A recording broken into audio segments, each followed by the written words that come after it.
We open our meeting with public comment period. So if there's anyone in the audience that would like to speak, please come forward, state your name and address for the record, and you will have 2 minutes. I'm Chastity Siraki, 1254 West 3rd Street in Winona. Recently, all of you have received emails from community members regarding workbooks titled Fuck Me, a guide to getting off and getting it on with, insert name here. You've been given pictures of this workbook, so you're familiar with the vulgar nature of its contents. You also know that this book, distributed as part of a course on consent taught by the Advocacy Center of Winona, has been distributed to students in 9th and 10th grades. What you may not know is that the Advocacy Center is unwilling to be transparent and forthcoming with this information to the community at large, the community that funds its operations. Last Wednesday, I paid a visit to the Advocacy Center's office to see if I could get a hold of a copy of this workbook under the guise that it was for my teenage daughter. I spoke with 2 women regarding getting a hold of this material, and they were hesitant and unsure if they were allowed to hand it out. Then I was met by the executive director, Crystal Hagee, who told me that they do conduct consent classes at schools all over Winona County and that they hand out proprietary material to the students, but she wouldn't give me that proprietary material. I asked if it was because of money, and she said no, they provide the material for free. Ms. Hagee said they would be happy to do a presentation for my daughter there at the Advocacy Center, at which time they would give her the material. It's troublesome that they would be unwilling to provide an adult community member with this educational material when asked.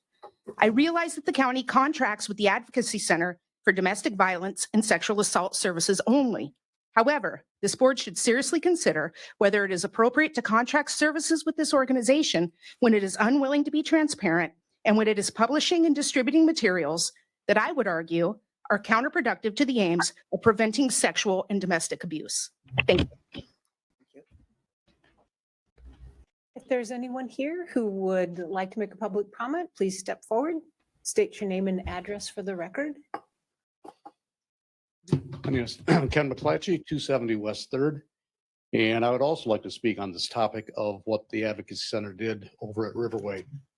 So at Riverway, the counselor was in attendance for these freshman and sophomore students. And the counselor reported the dialogue and presentation was all appropriate. At the end of it, the presenter handed out this extremely objectionable and possibly pornographic material to minor students. This material was not consistent with the presentation. So why was it handed out? This was an ambush against our children and the school. This presenter needs to be identified and put on public record through legal proceedings so that he or she does not infiltrate another organization in order to further their plan, their sick agenda. In your contract, section 9B, it says that you may cancel this contract for a cause or no cause. And I think this is cause enough that you should cancel this contract with the Advocacy Center unless they identify who this person is that presented this information. And they should be brought up through Child Protective Services. An investigation needs to be brought out because they are attacking her children without any repercussions. So I appreciate it. Thank you.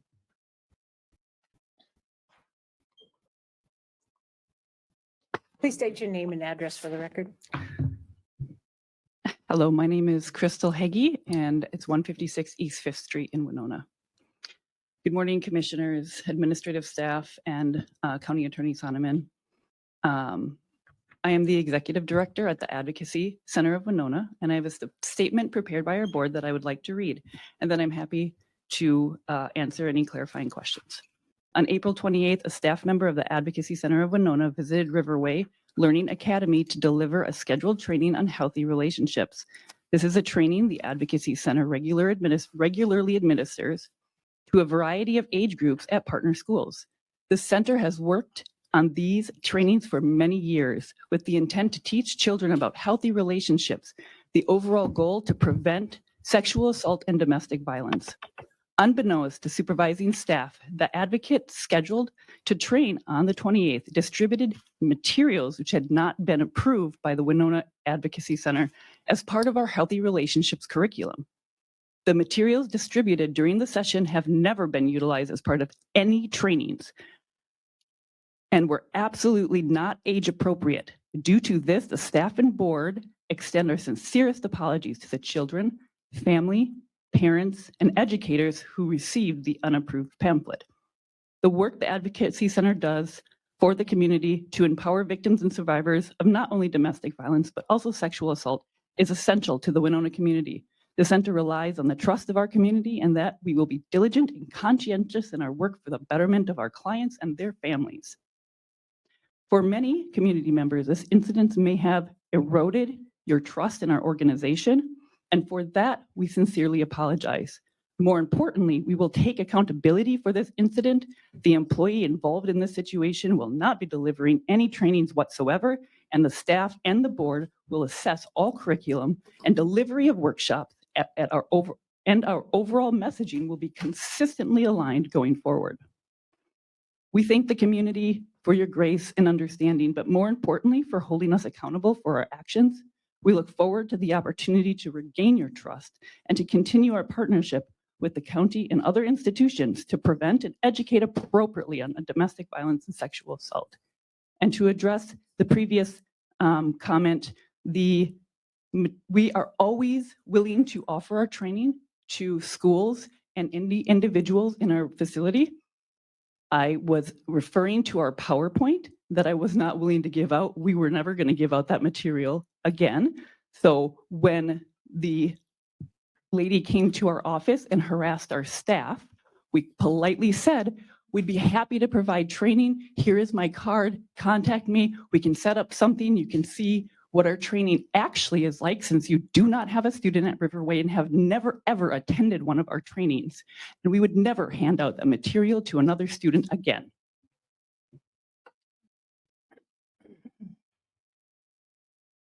Is there anyone in the audience that would like to make a public comment? Please step forward.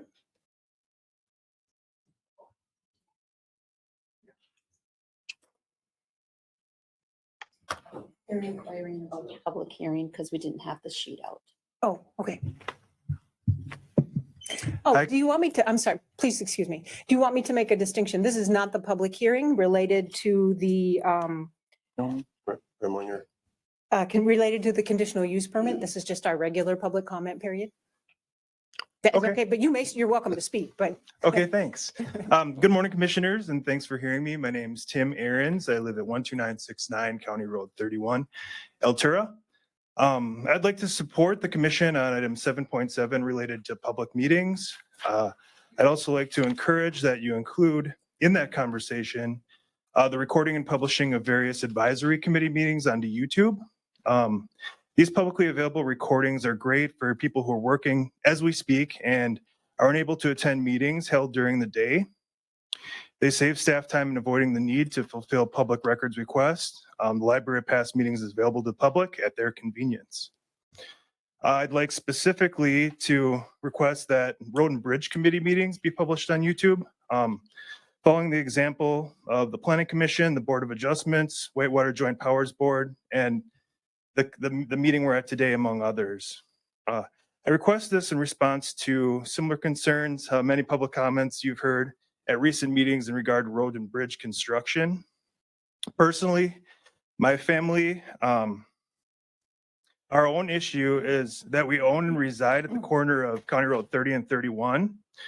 The proposed curve at the corner would require the acquisition of our property, a portion of our property, and would alter access to our schoolhouse property across the road.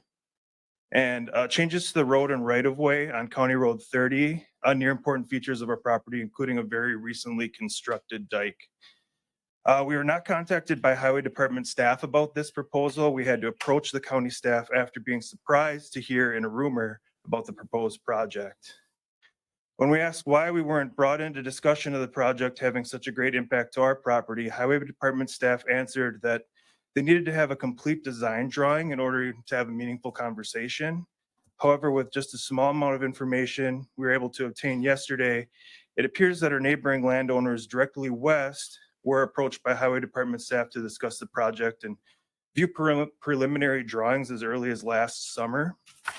Last week, we learned that the highway department scheduled surveying and soil boring to occur off the right of way and onto our property before they'd asked for permission to enter our property. As of last Wednesday, we expressed to staff that we would need to meet and understand where the project is and exactly what the requests were, and they seemed to understand that. As of last Friday, highway department staff was off the right of way and onto our property surveying and staking for soil boring without permission. When I called to clarify what was going on, highway staff apologized for having done that, but said, since we're out there already and we're on a schedule, can we just do it anyway?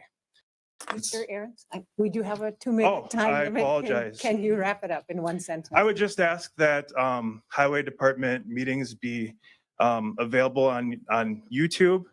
And there's been some concerns about communication related to road and bridge projects, and I echo those. Thank you. Thank you. Is there anyone else here in the audience that would like to speak or attending the meeting through Ring Central who would like to speak? I would, if that's all right. Can you hear Sure. me? Okay, thanks. Yes. Can you identify yourself and tell us your address? Absolutely. My name is Bonnie Hammock. My address is 805 East 2nd Street. I want to speak in support of the Advocacy Center. My kids go to Riverway. I can only hope that when they're in secondary, Riverway is continuing to work with the Advocacy Center on consent and healthy sexual relationship workshops. That's important work. I understand there was a unfortunate accident and unapproved distribution of pamphlets. I trust that the Advocacy Center has handled that appropriately. I do not think that should change the county and schools' relationship with the Advocacy Center going forward. And that's all I have. Thanks. Is there anyone else in the audience? Yes, Ken McClatchy, Mr. 270 West Third. McClatchy, our policy states that you can only speak once. So I cannot speak to what was already spoken. No, I'm sorry. Is there anyone else in the audience that would like to make a public comment period? And before you start, our policy states that it is that the limit for public comment period is 10 minutes unless the board is interested in extending that. I'm interested in hearing Yes. the entire public's comments. Yes, please. Okay. Anybody that's here. Okay, so please proceed. All right, my name is Darren Engler. I live at 29143 County Road 12, Winona. Again, in regards to the F Me pamphlet, I couldn't bring myself to swear in front of you people, and I think it's totally inappropriate that that was passed out to the students. You know, I don't know if Ron has seen that pamphlet or not, but what would you all people all think if I went and passed that out at a public park to a bunch of school-aged children? Ron would probably have me in cuffs. Okay, I think something needs to be done about that. It might have been an oversight. That's what they're explaining it away as. But I still think something needs to be done. And if county money is being given to this group who poses as this advocacy center, I got nothing against the sexual part of it, the victims and what they do to, you know, prevent that or help these victims. But this is two separate things. Okay, totally inappropriate.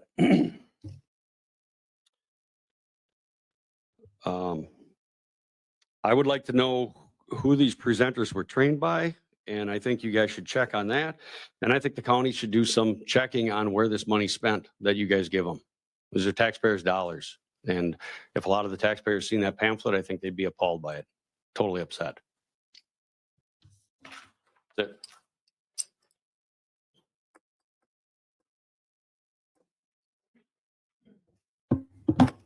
Hello, my name is Cara Eggers. I live at 613 East 7th Street, and I am here to speak on the about the Advocacy Center. I'd like to make a correction. It is to a comment that happened earlier. It is healthy relationships. We do not have healthy sexual relationships, just in case I feel like that is important. I also would like to apologize for this pamphlet being handed out. I'm a board member, and we are taking this matter very seriously, and we are reassessing how exactly we go about approving pamphlets. At no point should this have been handed out, and we have been talking about it extensively since it has happened, and we do not approve of it. And we just want to emphasize that this was a single employee that took action, not the board. This is not something that represents the Advocacy Center in any way. Thank you. Is there anyone else here in the room or attending via the internet that would like to speak? Hello, board members. My name is Bill Rokamp. I live at 130 Osceola Circle. And trust is a extremely important thing. And what happened, whether it was a mistake, we, were told that it was, and maybe we should believe that. But the trust in the women's advocacy group has been lost by a lot of people in Winona. And that's unfortunate because they do good work. They need to regain that trust, of the public, that they are here, for the benefit of all people in Winona and Winona County. And whatever, they can do to do that is essential to gain that trust back. If they do nothing except apologize, I don't believe that is enough. Like I said before, trust is a sacred thing. And once you lose it, it is extremely difficult to get it back. Thank you.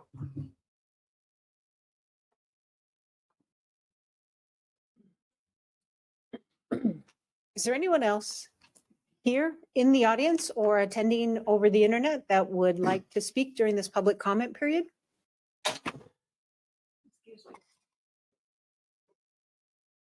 I'm going to ask, Hello, I'm sorry. no.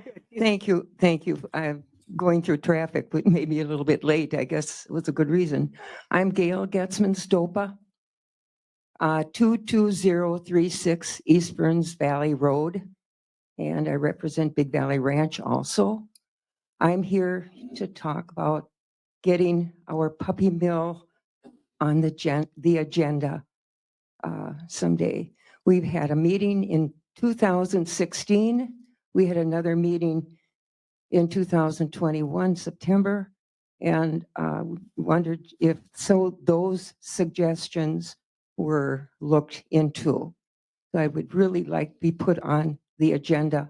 I have a big group of people behind me on this, and I appreciate your time and anything that you can do about not furthering any more facilities.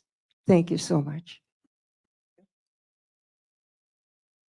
Is there anyone else?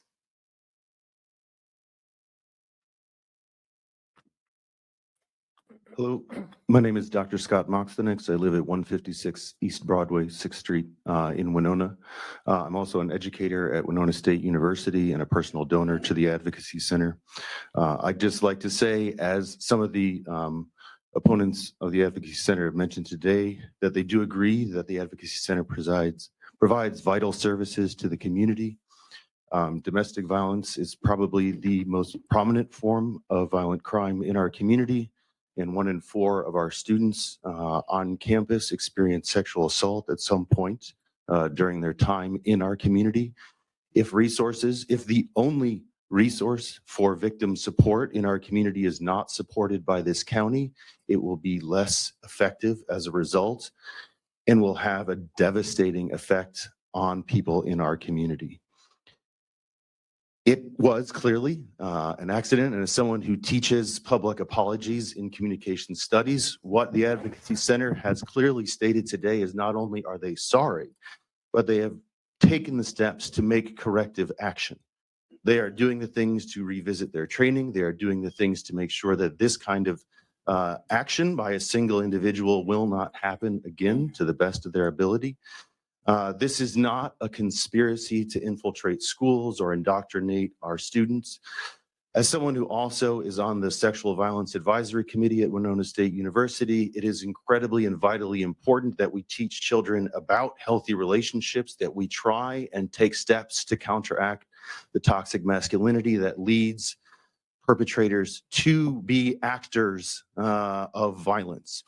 Oftentimes what we do is we tell women who are predominantly the victims of violence that they should change their behavior, but we do very little to teach our children how to not be perpetrators, how to intervene as bystanders. And if we take away this kind of training, not just the victim services, it will be to the great detriment of our community. Thank you for your time.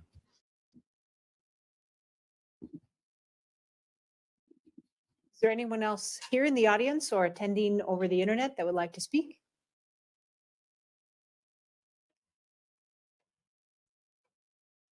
Hello, my name is Russ Marsalic. I live at 1176 West Fifth Street. I found out about this incident as well, pretty much like everyone else. My real question is twofold. Have you all seen the pamphlet that was sent out? You don't have to answer that, but I hope you internally ask yourself that, because if you did, I think you'd come up with the outrage that many of us are experiencing. So much, in fact, that I contacted my city Eileen Mueller, who is a board co-chair also at this advocacy group, asking her for some clarification on it. I asked her twice via messenger, and I gave my name, so it's not just a random name. I've yet to receive a response from the advocacy group or from her about my questioning how this could have happened. The director is correct when she says the trust has been hurt. It has been hurt greatly, because I do not trust even the answers that they did not know what was going on. Thank you.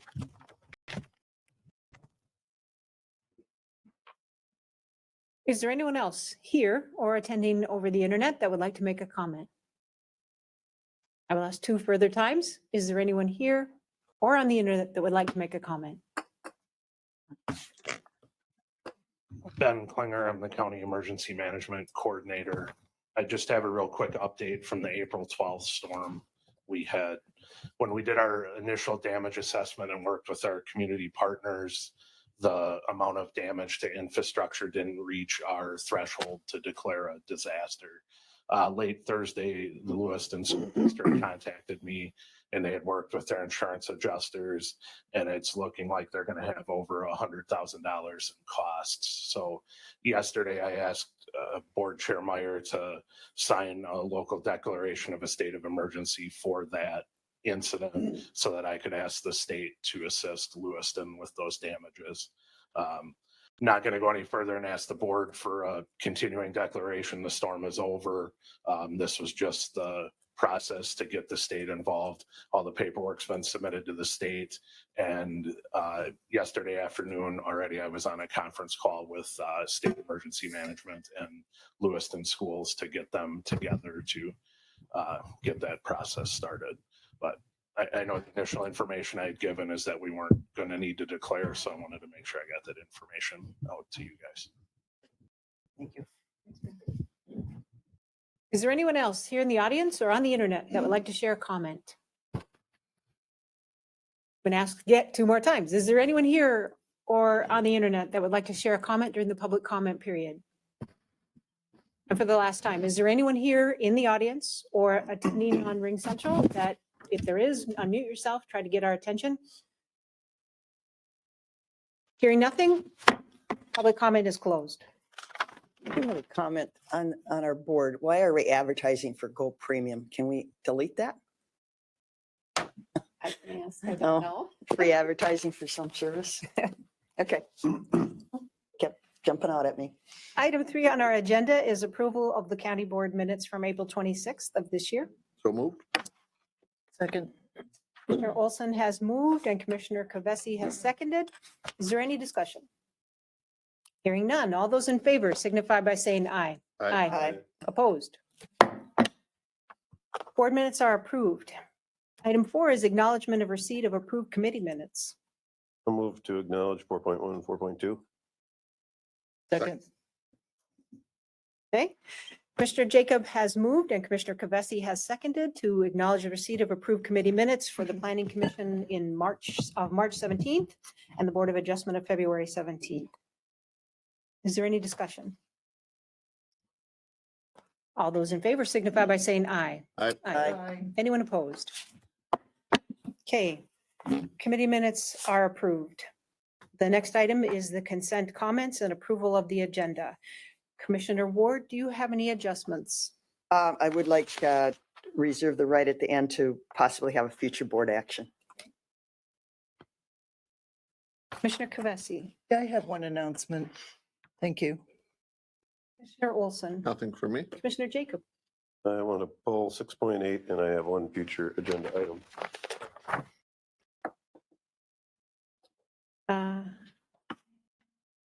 I am going to pull item 6.3 because I understand there might be some errors in the contract and I think Commissioner Kavesi wants to recuse herself. So we're going to take 6.3 and make it 7.00. Administrator Holte, do you have anything? 6.8 was also pulled. Is that what you're calling 7.00 or are you yes. saying 6.3? No, you're absolutely right. So let's make 6.8 7.00 and 6.3 7.01. Thanks for clarifying that. County Administrator, I'm sorry, County Attorney Sonneman. Okay.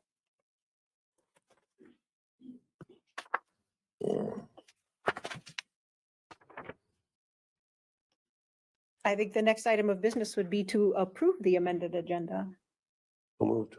and the consent comment. Second. Okay, so Commissioner Jacob has moved that we approve the consent comments and the agenda, and Commissioner Ward has seconded that. Any discussion? Hearing none, all those in favor signify by saying aye. Aye. Anyone opposed? Okay.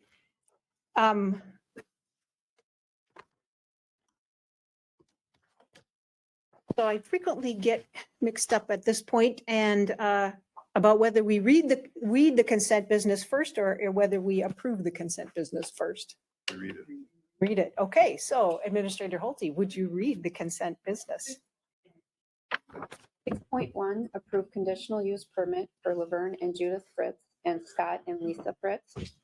6.2, approve LG 220 gambling application for exempt permit Friends of Country Climbers Snowmobile Club. 6.3 has been pulled. 6.4, approve purchase of service and business associate agreements with Blue Sky Incorporated for general case management waiver funded services. 6.5, approve purchase of service and business associate agreements with Family Service Rochester Incorporated for Family Access Center, supervised visitation services, and family involvement strategies services. 6.6, award bid for annual supply of gasoline and diesel fuel to Consolidated Energy Company. 6.7, award bid for aggregate shouldering to Bruins Rock Products Incorporated. Excuse me. 6.8 has been pulled. 6.9, approve addendum to online subscription agreement with Lexical. 6.10, confirm payment of disbursements. I'll move to approve the consent business as read. Second. Commissioner Jacob has moved and Commissioner Kavesi has seconded approval of the consent agenda. Is there any discussion? Hearing none, all those in favor signify by saying aye. Aye. Anyone opposed? Okay, the consent agenda is approved. We would move on next to item 7.00, which was previous item 6.8. Would anyone like to make a motion so that the discussion can be opened? So move. Second.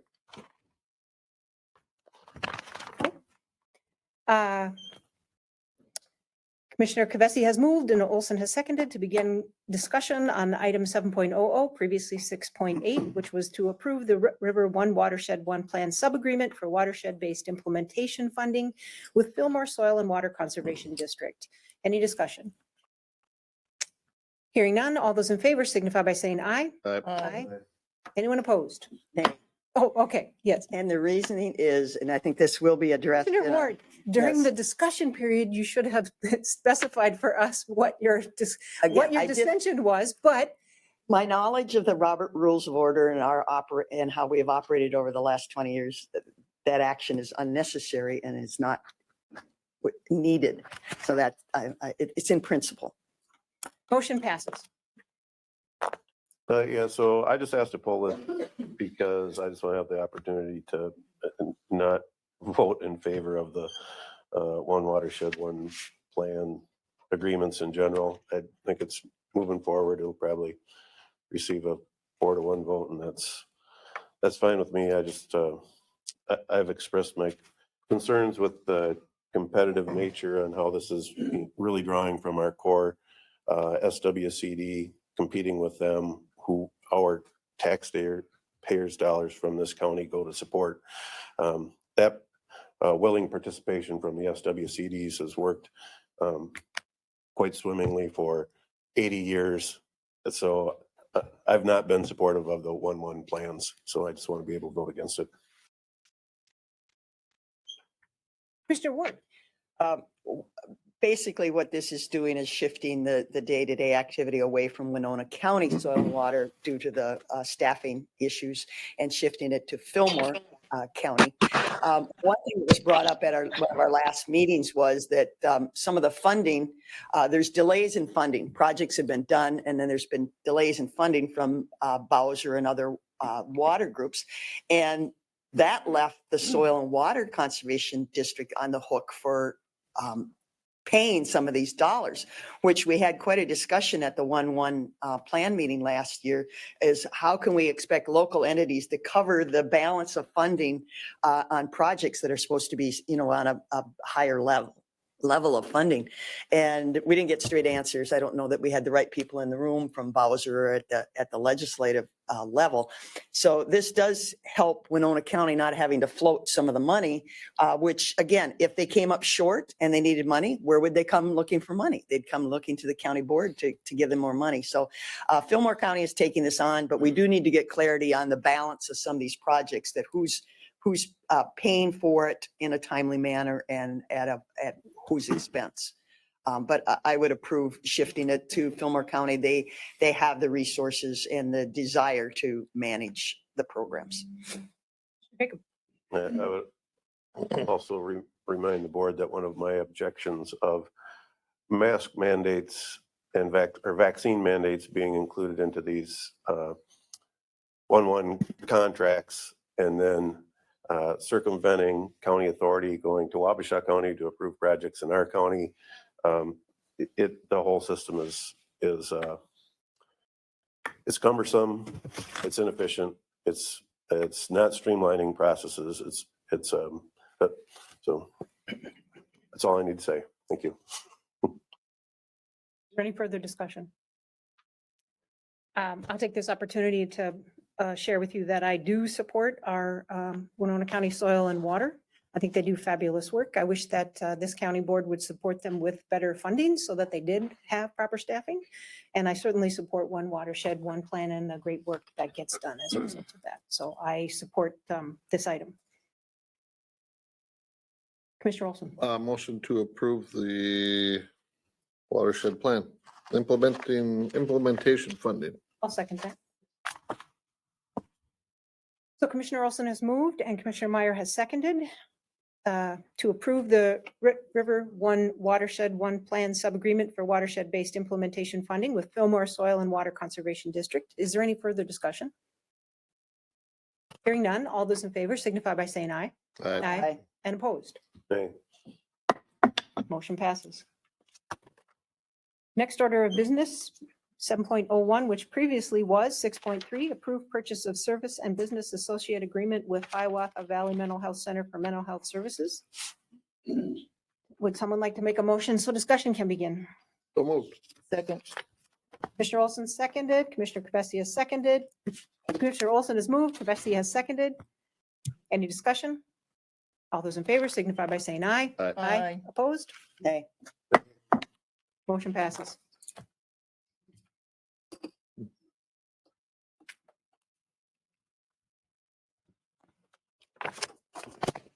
Madam Chair, Mr. Kvesi. I would just like to note that whatever the discussion is, I am in support of the work that the Hiawatha Valley Mental Health provides for our area. And also I serve on their board, so I would like to recuse myself from the final vote.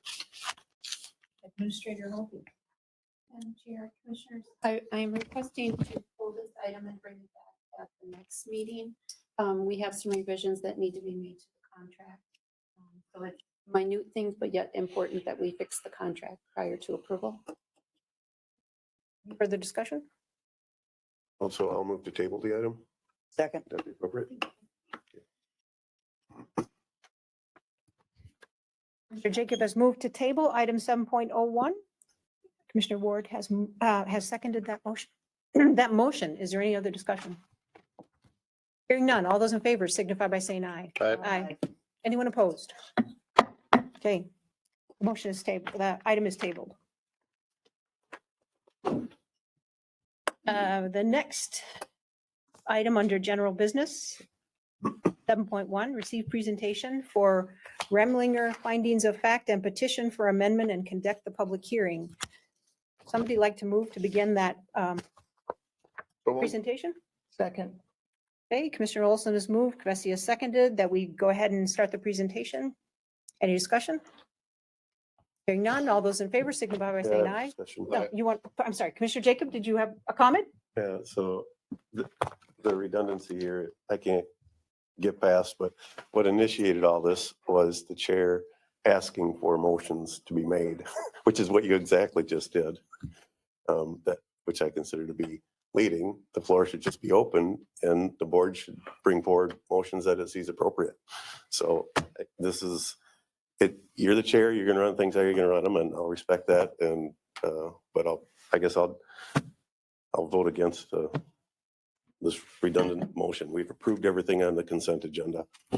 You run it how you want to run it, I guess. Commissioner Jacob, as I pointed out several meetings ago, Robert's Rules of Order indicate that discussion is out of order unless there's the motion on the floor.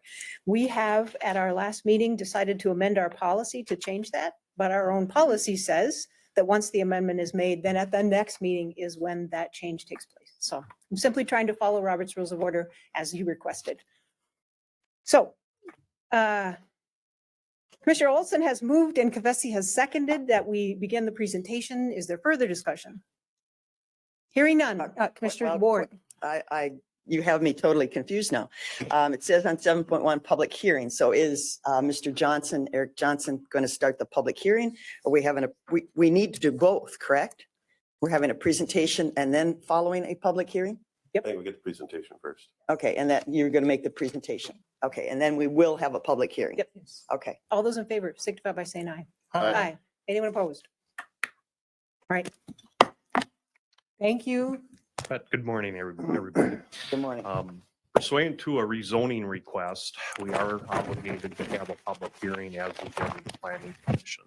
Anytime we change a official amended or a map, either the comprehensive plan or the zoning map, it requires a public hearing by both the planning commission and county board. So this is following up with the planning commission action of last month. Okay, the petitioners are seeking to amend the zoning map by rezoning a 5.56 acre parcel that is currently zoned business and recreational, which is a B district, to a CD2 community development. And the sections of the ordinance are referenced there. Go to the next slide. This is from our 2014 comprehensive plan, and I just want to maybe I'm just going to walk up behind Marina where we're looking at. Right here's I-90, and at these key interstate areas are areas of other zoning that are not agricultural. So they are key parts of our county. So this particular property is in Warren Township, section 36, and it is bordered by I-90, Highway 43, County Road 12, and then there's also a township road in the near vicinity too. Next exhibit. This is a closer up view of our comprehensive plan and the subject property I've circled. It's at that I-90 interchange. It's according to the comprehensive classification, things that are not agricultural that lend itself to development, either commercial, industrial, or residential, are shaded red or blue. The red would be for typical residential growth, and the blue is rural residential service, which indicates that it's appropriate for other types of use other than agricultural. Next map. This is the existing zoning map from our GIS system. Of red X shows the subject 5.5 acre parcel, and it's showing, you know, it's kind of a salmon colored business recreational, and they're looking to change it to that golden color, is similar to those two parcels that are straight above it to the north. Just so if you're not familiar with this part of the county, that's the FedEx operation. And then it was Severson's LP service, and now that has been consolidated to Midwest Industrial Fuels, which are also a interested representative with this request of this property. The existing 5.5 acre was formerly the Peterbilt property, and it's been vacant now for a number of years.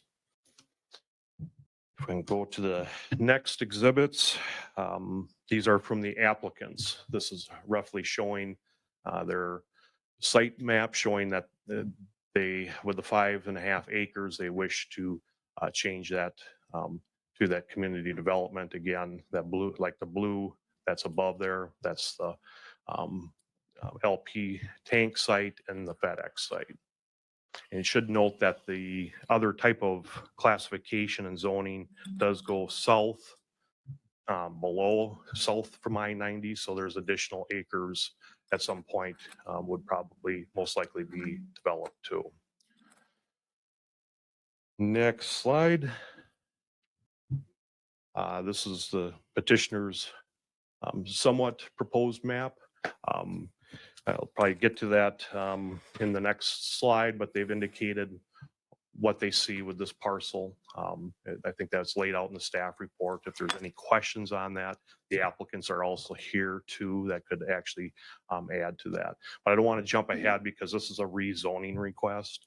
When we get to a particular use, that is going to require a conditional use permit. So then there's going to be a number of other standards and criteria that the boards will have to make when they get to that. Next slide.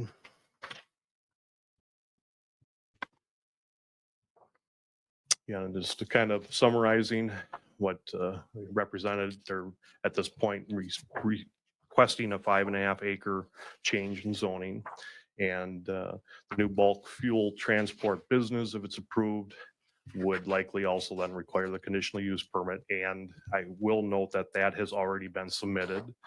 That is being processed for the Planning Commission meeting this month on May 19th. So that is kind of the reason why we're, as far as time order, to keep these requests moving, so it allows them to continue in their planning phase with this. Next slide. Did have a 5-minute video. If any, I guess I won't show it unless the county board wants to see it, but it's essentially walking the perimeter and showing all the areas. But if someone's not familiar with the site and they want to see that, I guess I'd leave that up to the county board if you want the full 5-minute video. I'm familiar with the site. I drive by often, so Okay. I'm Okay, so- encouraged to see something go in there instead of. Okay, for the weeds sake of growing. time, we'll keep moving on then. The Warren Township did have a meeting to discuss the applicant's petition, and they've indicated support to the request as it was presented to them. And we have not received any additional written comments from any of the neighbors at this time. Next slide. Again, should it be successful, the county board would also see a conditional use permit request that's right behind this request. Recommendations: consider all the testimony, all the materials in the staff report, Legal has prepared a findings of fact. There's, I believe, 3 findings. It's a little bit different again than weighing in on a conditional use permit. This is changing an official document of the county. So review those findings as staff has kind of put forward. And with that, I guess I will take any questions, or if you want to ask the applicant for any comments or proceed on to the public hearing. Mr. Kvesi? Yeah, I have a question and it's related to the map. I don't have a page number, the map with the blue and the red Oh, showing mhm. the proposed change site, that, oops, that one. Mhm. Facing County Road 12, if we rezone the section that's being requested, then there's a piece facing County Road 12 that would stay as business and recreational. No, the rezoning would be, I think, property specific. And Yeah, I'm talking about, it would be contiguous with this because what this would be identifying is right away. So it's really not a separate parcel or part of that parcel, but when you look at what State Highway 43, okay, the westbound lane or exit or ramp lane of I-90 and also County Road 12, that's all, they overlap as far as right away. So Okay. it I would be was- contiguous. yeah, I was concerned. I didn't want to leave a small island of another zone characteristic. So thank you very much. Yeah, for this is clarifying. the applicant's petition too. So if Yeah. we do make this rezoning official, it's changed in our GIS system and we would basically color or block that in so it's contiguous or consistent. So their zoning plan is map. to make driveways and access and that kind of thing through that small piece of business and recreational. No, they plan on just using the existing driveways that are there. Okay, so they can Yeah. come in off of Highway 12. Yep, there's Okay. there's a couple of accesses on the north part already that they plan on So- reusing. What kind of business or recreational opportunities would there be left for that parcel that's, or that piece that's still there? According to the zoning ordinance, the property, it's kind of a older Right. farmstead with multiple buildings, but it is a larger parcel. I want to say it might be 7 acres or 8 acres. It has potential. Anything that's allowed as a permitted use or conditional use according to commercial and business would be a viable option for any applicant to come forward and petition to do that. Thank you. Yep. Commissioner Ward? So you're asking the rezone. Why is it necessary? It's already been a business. It was Peterbilt. It was a business, a commercial business.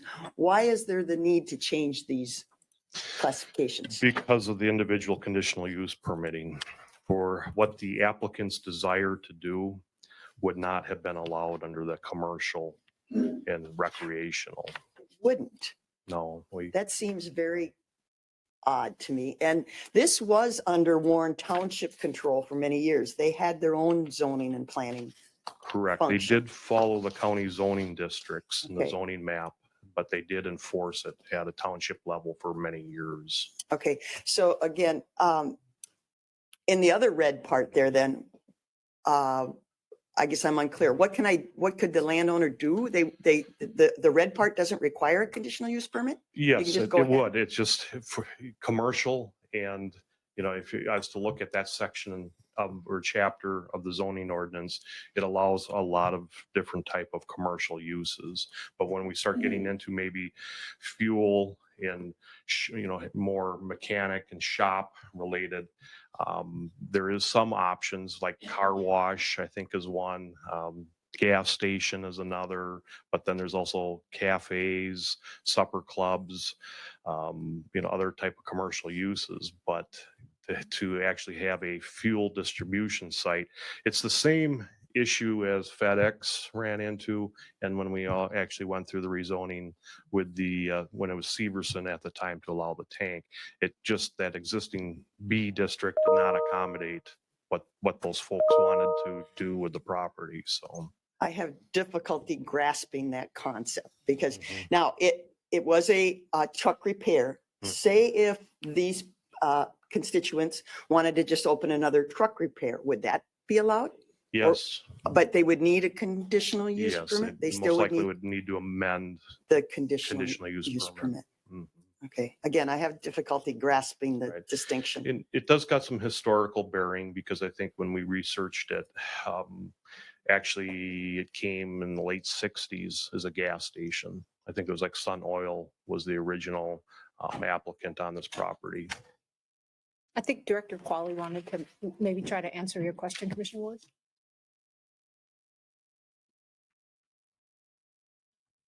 Madam Chair and board members, two quick things.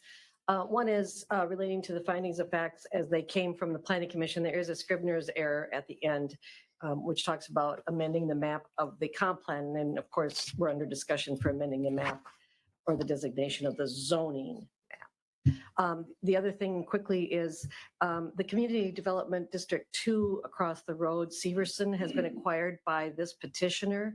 And so that will join their two properties and have the zoning match up. Thank you. I'm sorry, hold on. You mean on the south side of I-90, the big block there? No, the CD2 Severson. Yeah, the blue? Has been acquired, that business has been acquired by the petitioner. Right. And this rezoning will unify their business. Oh, okay, that's interesting. So it'll all become blue.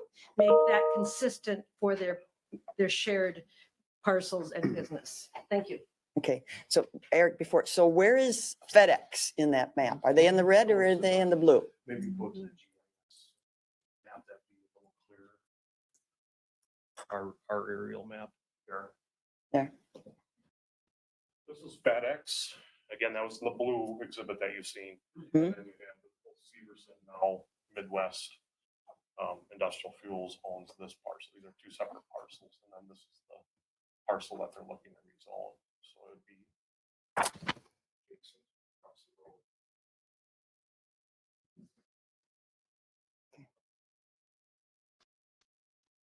Thank you. Are there any additional questions?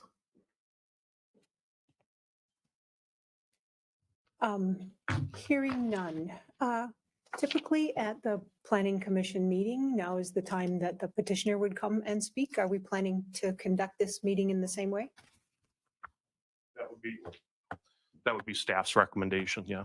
Thank you. So is the petitioner here and would you like to step forward and, Commissioner Holty, Administrator Holty, yes. Madam Chair, we need to open the Public hearing. public hearing and then Typically, at our Planning Commission meetings, the petitioner speaks prior to the public hearing. Yeah. Yeah. It hasn't always been that way. Hi, I'm Andrew Peters with Consolidated Energy Company. Here with Kevin Walter from Consolidated Energy as well. Yeah, just quickly, the Planning Commission was fine. We knew the staff report. We're just trying to match up the zoning with the surrounding area there.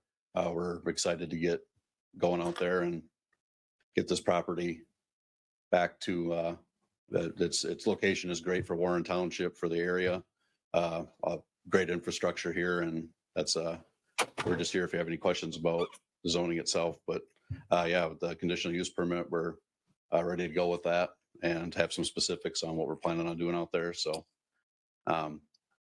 we plan to do that next if this goes through. Appreciate your time. Any questions? Just will you use the existing buildings or will you be knocking them down? Can you use them? Use it. It's actually a lot of space. It's It really is. nice. Yeah. Yeah. It's a little more than we're used to having. So it's exciting, but we do have a lot of trucks. So we'll use the wash bay that's there.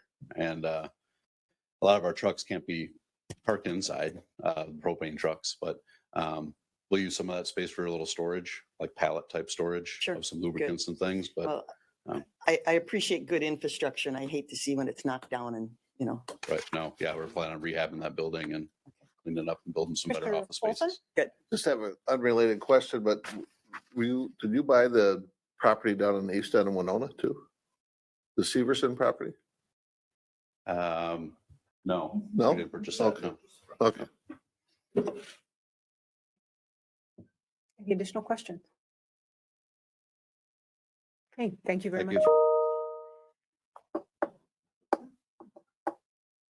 I'll move to open public hearing. Second.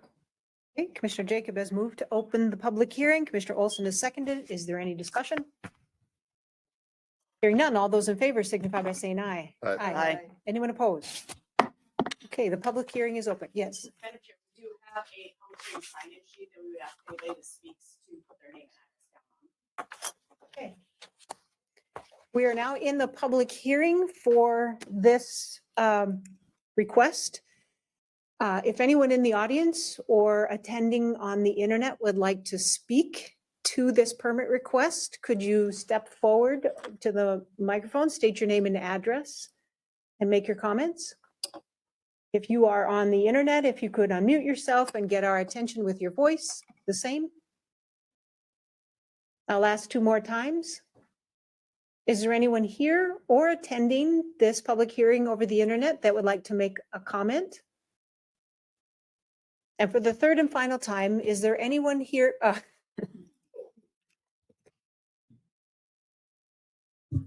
Bill Rocamp, 130 Oscam Circle.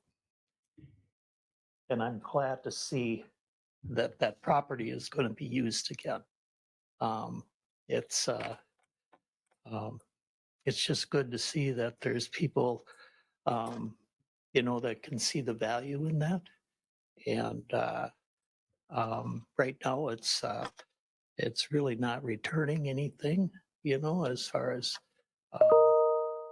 money to the county, as far as I know. But we need to, promote businesses like this, to come into Winona County. We have a great county and do business here. Thank you. Marcia, can you pass me the water? So for the final time, is there anyone here in the audience or attending over the internet that would like to make a comment during this public comment period? We'll move to close public hearing. Second. Commissioner Jacob has moved and Commissioner Olson has seconded, closing the public comment period. Discussion? Okay, not hearing any. All those in favor signify by saying aye. Aye. Aye. Aye. Anyone opposed? Okay, the public hearing is closed. Madam Chair. Commissioner Ward. I do have to express some concerns and thoughts. When Severson's expanded their operation across the road, and it affects a small neighborhood and neighbors, and I did have a number of calls and concerns about emergency situations and things like that. And so I think that will need to be addressed in the event that they move forward in a conditional use permit. Some people were very concerned if something happened, how they would get out of there's a dead end township road that can be greatly impacted if there was an emergency and everything. So there were concerns, and this is a little bit, bigger project, but I do agree it's an asset to the community to use it. It's sitting there empty right now. And so I think that can be any emergency concerns can be expressed when we go into a conditional use permit phase. I'll move to include the findings of fact and conditions with the inclusion of amending the Scribner's error discussed by legal and approve the rezoning. Second. Commissioner Jacob has moved that we adopt the permit, including the findings of fact and the conditions. And the conditions and adjusting the Scribner's error. And Commissioner Olson has seconded that. Is there further discussion? Hearing none. All those in favor signify by saying aye. Aye. Aye. Aye. Anyone opposed? Okay. The permit is granted.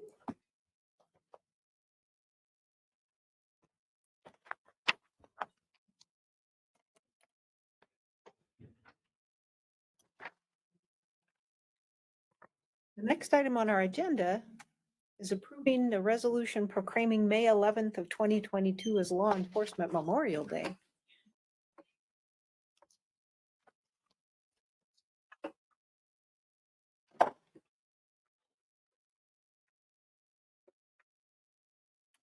Make a motion, we open discussion on approving the resolution.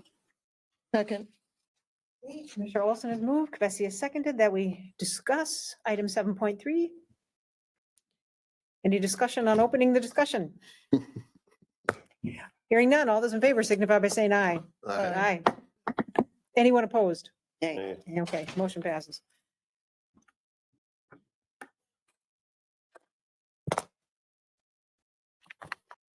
I move to adopt the resolution proclaiming May,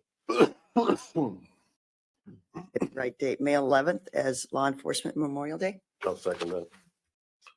Okay, Commissioner Ward has moved and Commissioner Jacob has seconded that we approve the resolution proclaiming May 11th, 2022 as Law Enforcement Memorial Day.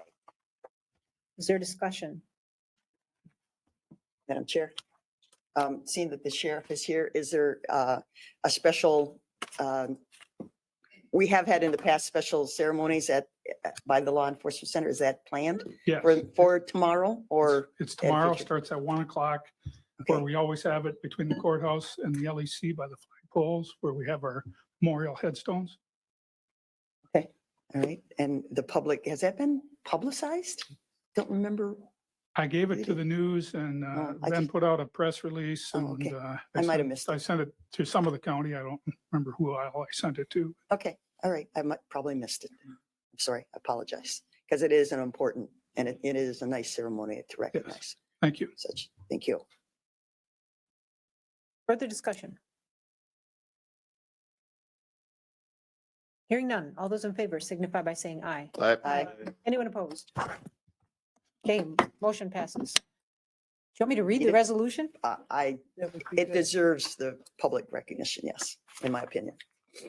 Whereas the 11th day of May 2022 is designated as Winona County Law Enforcement Memorial Day and is set aside as a day to honor all fallen law enforcement officers. And whereas the well-being of all citizens of Winona County and the United States is preserved and enhanced as a direct result of the vigilance and dedication of law enforcement personnel. And whereas more than 100,000 men and 700,000 men and women at great risk to their personal safety presently serve their fellow citizens as guardians of the peace. And whereas more than 600 peace officers across the nation were killed in the line of duty during 2021. And whereas all Winona area law enforcement agencies use this day to honor our fallen fellow officers who have made the supreme sacrifice for the citizens of Winona County and the city of Winona. Whereas this day also serves as a reminder of the dangers faced currently serving law enforcement officers in their day-to-day activities, and whereas our officers do not serve in a vacuum, but are assisted in many ways by the citizens of Winona and Winona County. Now, therefore, Commissioner Meyer, do hereby call upon all citizens of Winona County to join area law enforcement agencies in honoring our fallen officers on Winona County Law Enforcement Memorial Day. Let it be further resolved that I, Commissioner Meyer, do hereby proclaim Wednesday, May 11th, 2022, Winona County Law Enforcement Memorial Day.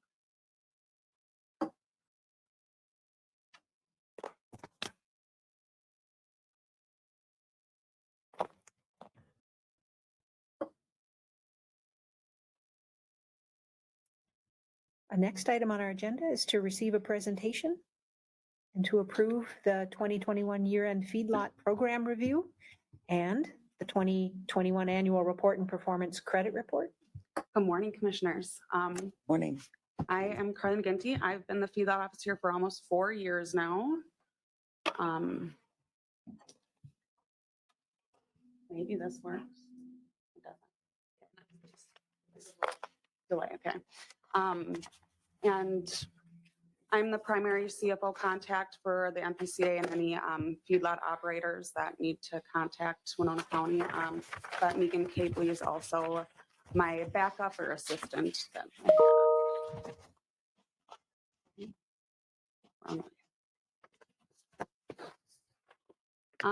So if you look at these slides, Winona County feedlot numbers in 2019, 2020, the numbers across the board are pretty much going down within our county. And then you can see the current numbers. There's the total number and then the required to be registered. And if you look at the handout that I gave you guys today, you can see across the board what feedback, the amounts of feedback in different counties are doing. This is only for delegated Minnesota counties, so people are counties that have a position like mine, whereas the undelegated is run by the MPCA, so we don't have those numbers. Some of these numbers may be a little bit different than what they are, because I know there's been turnover in several counties, and if registrations are not kept up with when there's not a feedlot officer present, they just fall off the list. But in Winona County and in most counties, there has been a decline in feedlots, and you'll see the biggest decline is between 2018 and 2022. So across the board, they're going down. These numbers, again, are just the required to be registered numbers from the MPCA, so that would be 50 animal units and above, or 10 animal units and above in shoreland. And then moving on to the inspections that happened in 2021, I did 48 compliance inspections. 8 of those were within shoreland for 10 to 50 animal units.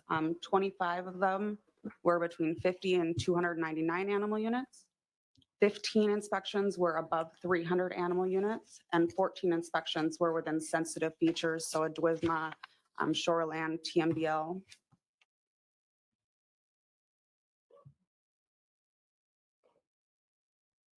Wrong button. Non-compliance, there was one feedlot that was non-compliant with water quality discharge, and we are on the track to reach compliance. Improvements have been made so far already, and so I will be going back out there this year to make sure everything is complete, and so there's no longer a discharge into waterways. 17 of the non-compliance were with record keeping, so that's their manure management plan, land application records, manure samples, or soil samples. I believe I have 8 of those already returned back into compliance, and then we'll be working with the other to achieve compliance. My annual review with the MPCA was conducted on April 5th, 2022 by Peter Kusley. And based on that, Winona County met all goals for 2021. Highlights of the annual review, I got 87 performance credits. So that means I went above and beyond what I was required to do. And that brings in extra money into the county through this program that we would not normally get. Usually performance credits are around $200, I believe, but it changes from year to year based on how many performance credits are out there. I got 12 out of 12 for my satisfactorily met non-inspection program requirements. So I got 100%. If you're under 90%, you get put on probation, and then you lose the option to get those performance credits. And then I did a 9.2% inspection rate, and we're required to do a 7% inspection rate. Any questions? Not a question, but a comment. Thank you for your work. I've had a lot of good comments about producers appreciating your approach and your helpfulness. And that's very important when we see the numbers going down like it is. Although I did, on the side, my son was cleaning out his chicken pen, and I said, do you need a manure application permit for that? And he didn't think he did with 5 chickens. And I said, no, I don't think you do with 5 chickens. He does not need it for 5 chickens. No, 5 chickens, he's okay. But if you go to more, then we'll have to talk. Yeah. But no, I have had a lot of good, more. yeah. I have had a lot of good comments, and I appreciate that. It's good to hear that good staff and you're willing to work with producers and come up with the solutions. So thank you. Yeah, I would echo that same. I've heard great things about your work in the community, Carly. And so good to see farmers and staff working together to, if there's non-compliance, to bring it into compliance. That's the goal. You know, if nobody Absolutely. ever does anything, then no one would ever do anything wrong. So Right, no. these farmers aren't intentionally trying to be out of compliance. It's just regulations get stricter and they have to do what they need to do to come into compliance. So Absolutely. Yeah. And I would much rather work with them than fight with them. So Mhm. it's way easier for me to. Treat them like to not- customers, not criminals. So I appreciate Exactly. that. Absolutely. Mhm. Good, Thank you. great. Yeah, I would like to, again, compliment you as well as other commissioners have done. There's plenty of comments in the report that say great work with a bunch of exclamation points. So Well, thank you. terrific job. I think that Director Qualley would like to make a statement. So the commissioners have recognized Ms. McGinty's efforts. It's a delicate balancing act to be working with the state agencies, rules and regulations, and the business owners that are sincerely trying to dot all the i's. And Carly has been able to do that, and also to be here in a tough job for 4+ years. The department really recognizes that effort as well. But in addition to that, the county board and Madam Chair, you may recall that Ms. McGinty was also doing, for a portion of last year, Houston County feedlot inspections. So nights and weekends were devoted to the collegial aid of another county. So in addition to meeting our goals and objectives as stated by the MPCA and getting a stellar review, she was doing another county's inspections at the same time. So extra effort, and that deserves extra recognition in my opinion. Thank you. Absolutely. Thank you very much. There's one other thing I wanted to say.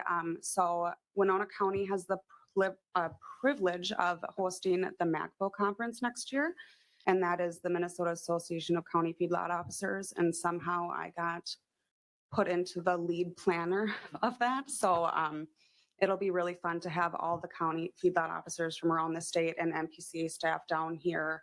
And we do tours. So we're going to go to a couple different feedlots around here. And I think maybe a creamery and see all the cool things that we have in Winona County. And then, so that'll be a lot of fun and a lot of educational opportunity there for everyone. Dates? Do you have Yep, dates? it'll be March 21st through the 23rd. It's Tuesday through Thursday. We will have speakers all 3 days, and we are renting out the Riverport Inn. And so everyone will be staying down here. And then we're still in the planning stages of getting the speakers and the different topics we want to have. But I think we're looking a lot into emergency management, the economics of the markets and economics of feedlots, and like direct to consumer agriculture versus having contracts with some of those big processing plants. We're learning about that. And then we're going to do some scenarios on what to do during a fish kill. I've had a couple of fish kills since I've started, and it's a steep learning curve, and a lot of people haven't had the opportunity to do that because there is a lot of turnover in my position across the state. And so it'll be a good educational opportunity for the newer CFOs out there. So it'll be fun. I'd also note that a couple of our neighboring counties, Homestead, Wabasha, have turned this over to the MPCA to deal with directly. Could be some efficiencies there, but my constituents have let me know that because they've got someone good in Winona County to work with, that they want to keep Winona County having this, implemented internally within Winona County. So that makes a huge difference. I do have a point of clarification on the hand up you Yes. did, and this is very good. So the percentage of change, so we have lost in the state 59, is that individual feedlots or is that a So, percentage? No, Just a percentage? so that is the range that it's gone. So one Okay. county lost 59.52% Okay. of their feedlots. That's a really high number. So I'm assuming that was someone where they didn't have the person in the position to process those registrations, because that is astronomical. But almost everyone on the map is a negative. There's very Yep, few so that are positive. there are 10 feedlot, or 10 counties that actually gained feedlots in that time period and Mhm. one that stayed the same. And so 39 of the counties lost. But I'm sure they're seeing that across the board in the other counties too.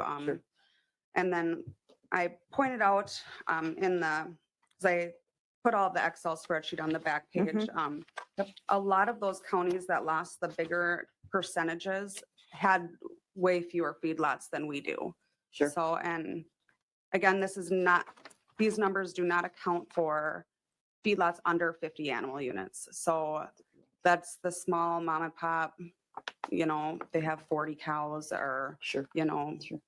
But agriculture still is a major industry in the great state of Minnesota. I mean, it's our biggest economic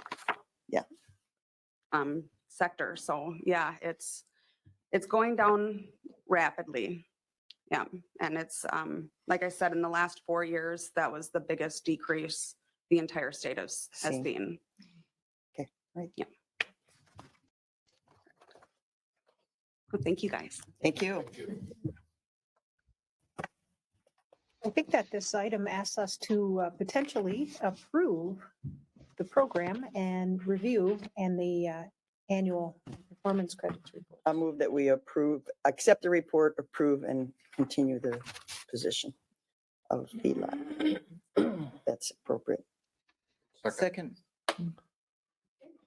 Give it to Commissioner Olson. So, Commissioner Ward moves that we receive and approve the feedlot program review and the 2021 annual report and performance credit report. And Commissioner Olson seconds that. Is there any discussion? Commissioner Jacob. Sure. This could be a time to, seems like it would be an appropriate time to figure out what we could do to improve and go the other direction. And I'm wondering whether the board would have an interest in revisiting the animal unit cap to bring, to stop more animals from being turned away from our county. We've had numerous, we've seen it in the papers where producers are leaving our county because they can't fit under our animal unit cap. I would, because as I asked, it is still, animal agriculture is still a huge economic engine in the great state of Minnesota, and we have the opportunity to improve on that. And I'm amazed when I drive from here to the metro area, you have to look far and long to see animals. You might see a few horses along 52 and I-90. You might see a couple beef cattle herds here and there, but to find a dairy, you almost have to come to Winona County if you're just driving down the road. So we need to keep our dairies and our infrastructure of agriculture strong.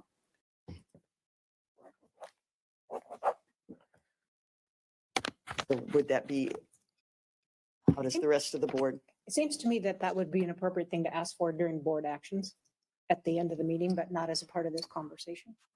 Call the question. I'll second.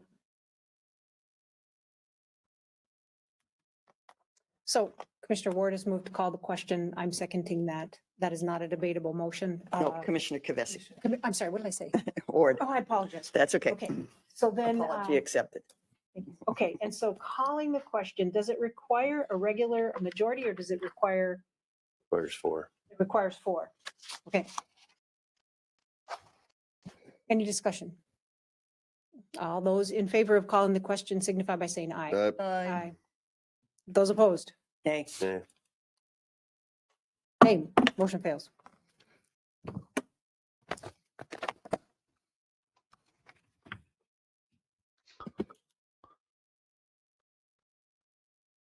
So Commissioner Jacob? your position is that you'd rather that I brought this up at the end of the meeting as a future agenda item? And that it follow through that regular process. That would be my request, yeah. Further discussion on the approval of the year-end feedlot program review and the annual report and performance credit report. I'm not hearing any, so all those in favor of approving this motion Commissioner Ward has moved and Olson has seconded, signify by saying aye. Aye. Anyone opposed? Okay, motion is passed. Item 7.5 is to receive the monthly finance budget update for March of 2022. And I see that Mr. Moga is with us. I'll be providing the March update. The beginning cash started at 12 million. Actual revenues were 461,000. Actual expense were 1.6 million. Ending cash is 10.8. For the complete year, cash started at 14.8 million. Actual revenues were 1.3. Actual expenses were 5.3. Ending cash is 10.8. The variance in the general fund is a negative 3.9 compared to a negative 4.8. For all the funds that are being represented, it's a 5 million, negative 5 million compared to a negative 6.3. I do want to point out that human services is negative at this point. Any questions on this document? If not, we can go to the summary cash flow. Summary cash flow starts out at 19 million. Actual revenues are 5.9 million. Actual expenses are 10.9 million. Ending cash is 14 million. Negative 5 million compared to a negative 6.3 million. Any questions on the summary document? If not, we can go to the summary budget. Summary budget is showing that we are 25% of the time done with the budget because we're through March. All of the items are under the 25% except highway is running at 31%, but highway kind of is ups and downs. So at this point, we'll just monitor that. I do want to point out our interest is extremely low, but that's kind of to be expected because of the interest rates. We were projecting that we'd have 250,000. We're at 14,000 at the end of March. Any questions on this document? If not, Commissioner Ward has a question. Yeah, thank you, Pat. Looking at the transportation sales tax, you have budget and you have actual, but we don't have any percentage. So are we tracking good in that as to what we anticipate to receive for the year? Or are we behind? I would have to look at that. Normally, I don't present that one as a percentage. It's just the way the spreadsheet is showing here. But I mean, we normally get right around a little over $3 million. And I know that we're doing projects with it, but I can see where we are compared to budget. And I can put that on there for the next April report and just present that. I haven't done that in the past. Okay, thank you. Okay, I'll make that adjustment. Thank you, Pat. Yep, bye. You done? Yep, she's done. Okay.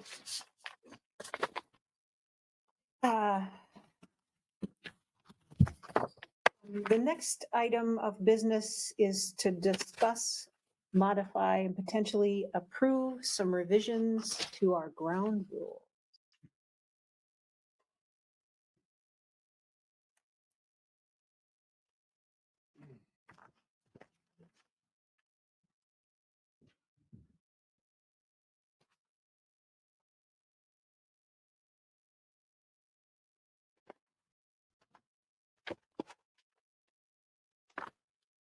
Commissioner Kavesi, would you take the gavel? Certainly. I'm going to move that we accept all of the proposed changes except the rotation of the chairmanship, which I am opposed to. So that is a motion on my part to open discussion. I'll second. Okay, we have a motion to accept all of the changes except the rotation of chair made by Commissioner Meyer, seconded by Commissioner Olson. Is there discussion? Commissioner Ward. Excuse me, are we having a motion to have the discussion? Or are we already jumping into accepting the document? We're deviating from what we've just been doing the last hour and a half. No, what Robert's Rules of Order says is when there's a motion, then discussion is in order.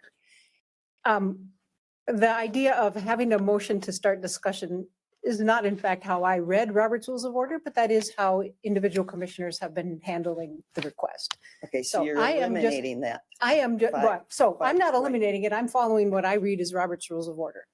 When Well, someone and- makes a motion, then you can discuss the motion as long as there's a second. Okay, and there are modified Robert's Rules of Order for different size organizations and everything, and there is some leeway and some interpretation of how those are used. So are you saying on 4.5, for items contained in the approved agenda, discussion can occur without a motion? Yes. Okay, so we'll eliminate that. No, and I support that. Okay, you support that. All Yeah, right. I support that. And if we approve that today, then it goes into effect at the next meeting. Okay. That all would right. make me happy. So, okay. I do have, I struggle to understand the feelings of a majority of this board of not going to a rotation of the districts. I've always thought that we are all equals, and the chair does not have any more power. The only thing that the chair does independently, but it is with full advice of the board, is the planning commission appointments. But the planning commission is not an ultimate rulemaking. They're an advisory to the county board. And I would modify that second paragraph with the rotation with Commissioner Olson's previous comments that it does need to be an election, and we can still have a rotation, but also put in the process, have an election following the rotation of the districts to determine the position of the chair. So I guess you're saying, and I appreciate you're saying you don't support it, but I struggle, and my constituents struggle as to that you feel that that's not a fair process and a way of doing business to be open and transparent in Winona County government. I struggle with that. And constituents have asked, why is it that they won't support the chair? So I'm asking you, Madam Commissioner Chair. Meyer. Madam Chair. Yes, sorry. I would like to ask Commissioner Ward, how is it that you see that that's transparency? Simply being elected a county commissioner doesn't give you the right to be the county board chair. The most transparent thing is to follow the law, and state statute says that there's an election. And I'm including election in the You're saying that the election is just a stamp of approval because you've decided in advance to follow the rotation. But how is following a rotation more transparent? Because people know exactly who will be sitting in that chair, conducting the meetings. And It's what not a difference- secret. and what It's difference not a does that make? It does not lead to actions that were taken previously to your taking your seat on the board, where it was separate emails and conversations as to who the board chair should be with an outside group. That would not happen. It would be very open and transparent. We follow the rotation. The public knows, oh, this person elected. We're all representing equally amount of people. Again, I said the chair doesn't really have any more power. To me, it's just totally clear and open and transparent. Elections, there has been a degree of mistrust both in our local, this board's elections, and national elections and state elections. The trust in the election process is somewhat tainted. A rotation, it's clear and open. Commissioner Jacob. Yeah. Oh, sorry. Yeah, and the rotation through the elected process, this is when you say an election, you're saying an election by the county board. When the constituents think of an election, they think of the election that they go to the polls to vote on. And they assume, and my constituents have let me know that they feel kind of disenfranchised that their district does not have that opportunity to sit as chair. And, evidenced by those emails that Commissioner Ward pointed out, where there's behind the scenes conversations with certain groups within the community to put certain members into the chair position. Yeah, that feels like the opposite of transparency. That feels like disenfranchising the constituents. So doing the rotation, when the constituent goes to the ballot box to vote for their commissioner, they're gonna, yeah, my commissioner at some point is gonna be chair. So taking that away from them, no, that doesn't help with transparency. I would ask you that same question. If the chair has no additional power, then what does it matter? Well, as she stated, that appointing the planning commission has that power. But as you have noted, that is with the input from the rest of the board. Well, to me, that's a huge issue. That is one piece of power. The chair does not have to listen to. And I believe this year recommendations that we made, you appointed who you wanted to appoint, right? So anyhow, is there a motion? No, that's not true. As a matter of fact, what I said at that meeting was that I would appoint who the majority of the board wanted to appoint, and that's what I did. I believe that there was a mistake in that the person who was promoted from the Board of Adjustment, I failed to ask your input. But I also followed that up at the next meeting and said, if you would like to rescind that and have a do-over and me to ask your opinion, I would be happy to do that. But Commissioner Ward, I heard you go through a process, but I didn't hear you say, I make a motion to amend the motion on the table. You're to correct. include that. So I will make a motion to amend the county board ground rules to include the rotation of districts for determining position, as stated here with the example. with an elected president. With an election to honor that rotation. I'll second that. Okay, we have a motion on the floor to amend the policy to include the rotation and as set, but to add that there would be an election, that's an election by the board for the chair. Is there any discussion? Commissioner I Olson? have a question regarding that amendment. Would, let's say the board does not support via a vote the rotational chair. Would that be, is it going to be just a vote of process, or is it going to be a actual vote? Rotation would say Commissioner Olson is chair. I don't get the majority of the commissioners to support that, so I do not be the chair. Then we go to That could possibly play out. is that what you're saying?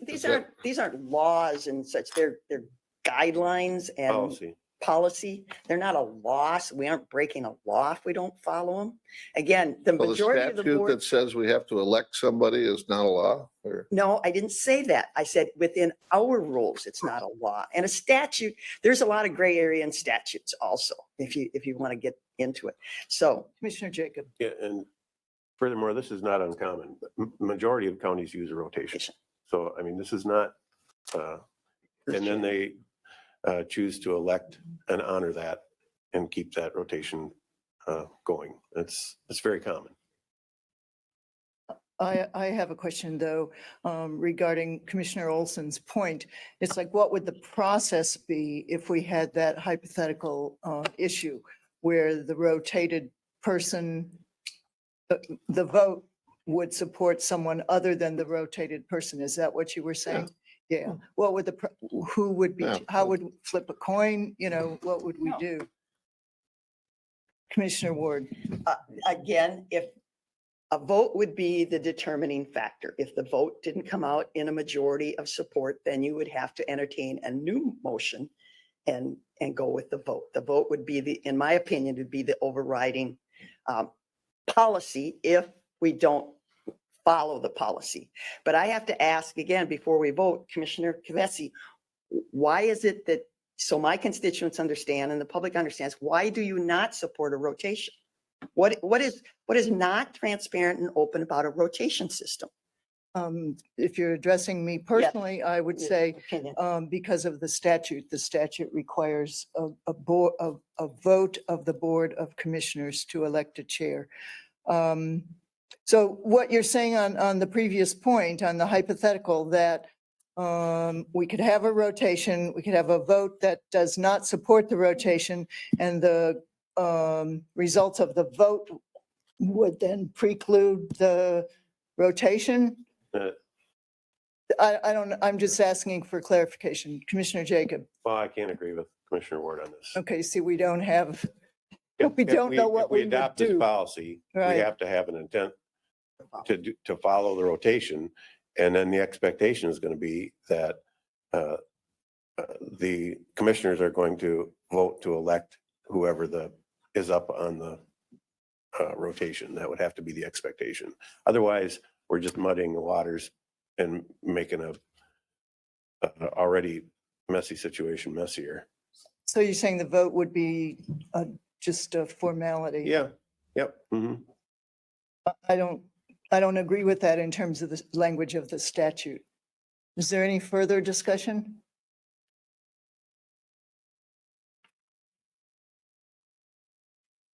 Okay, we have a motion made by Commissioner Ward and seconded by Commissioner Jacob to modify the policy on page 222. We would accept the language as it is, but we would add that after the rotation process, we would have an election. Well, I think the motion was to amend my motion. Yeah. Right. Mhm. My motion was to accept the changes except for the Okay, rotation. that's true. We had an original motion on the floor. So we have a motion to amend by adding a statement to the policy to say that we would have an election by the Board of Commissioners. Commissioner Ward?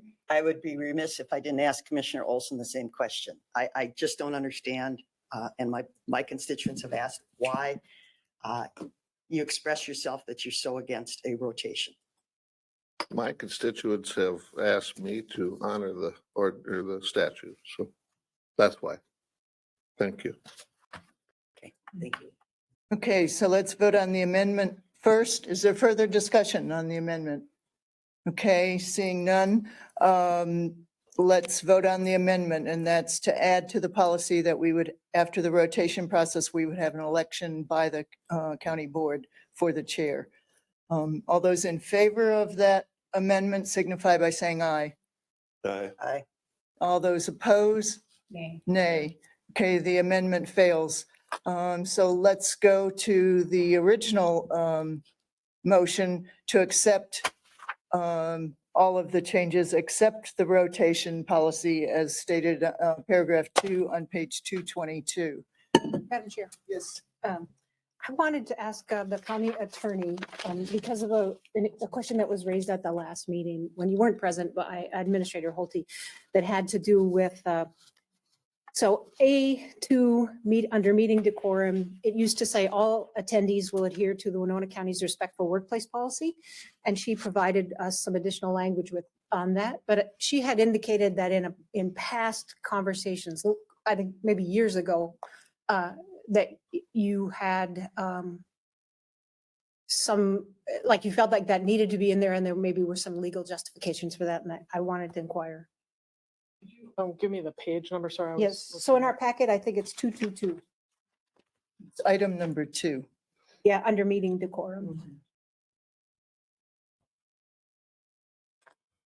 Item number 2, maintaining the respectful workplace policy. Yep.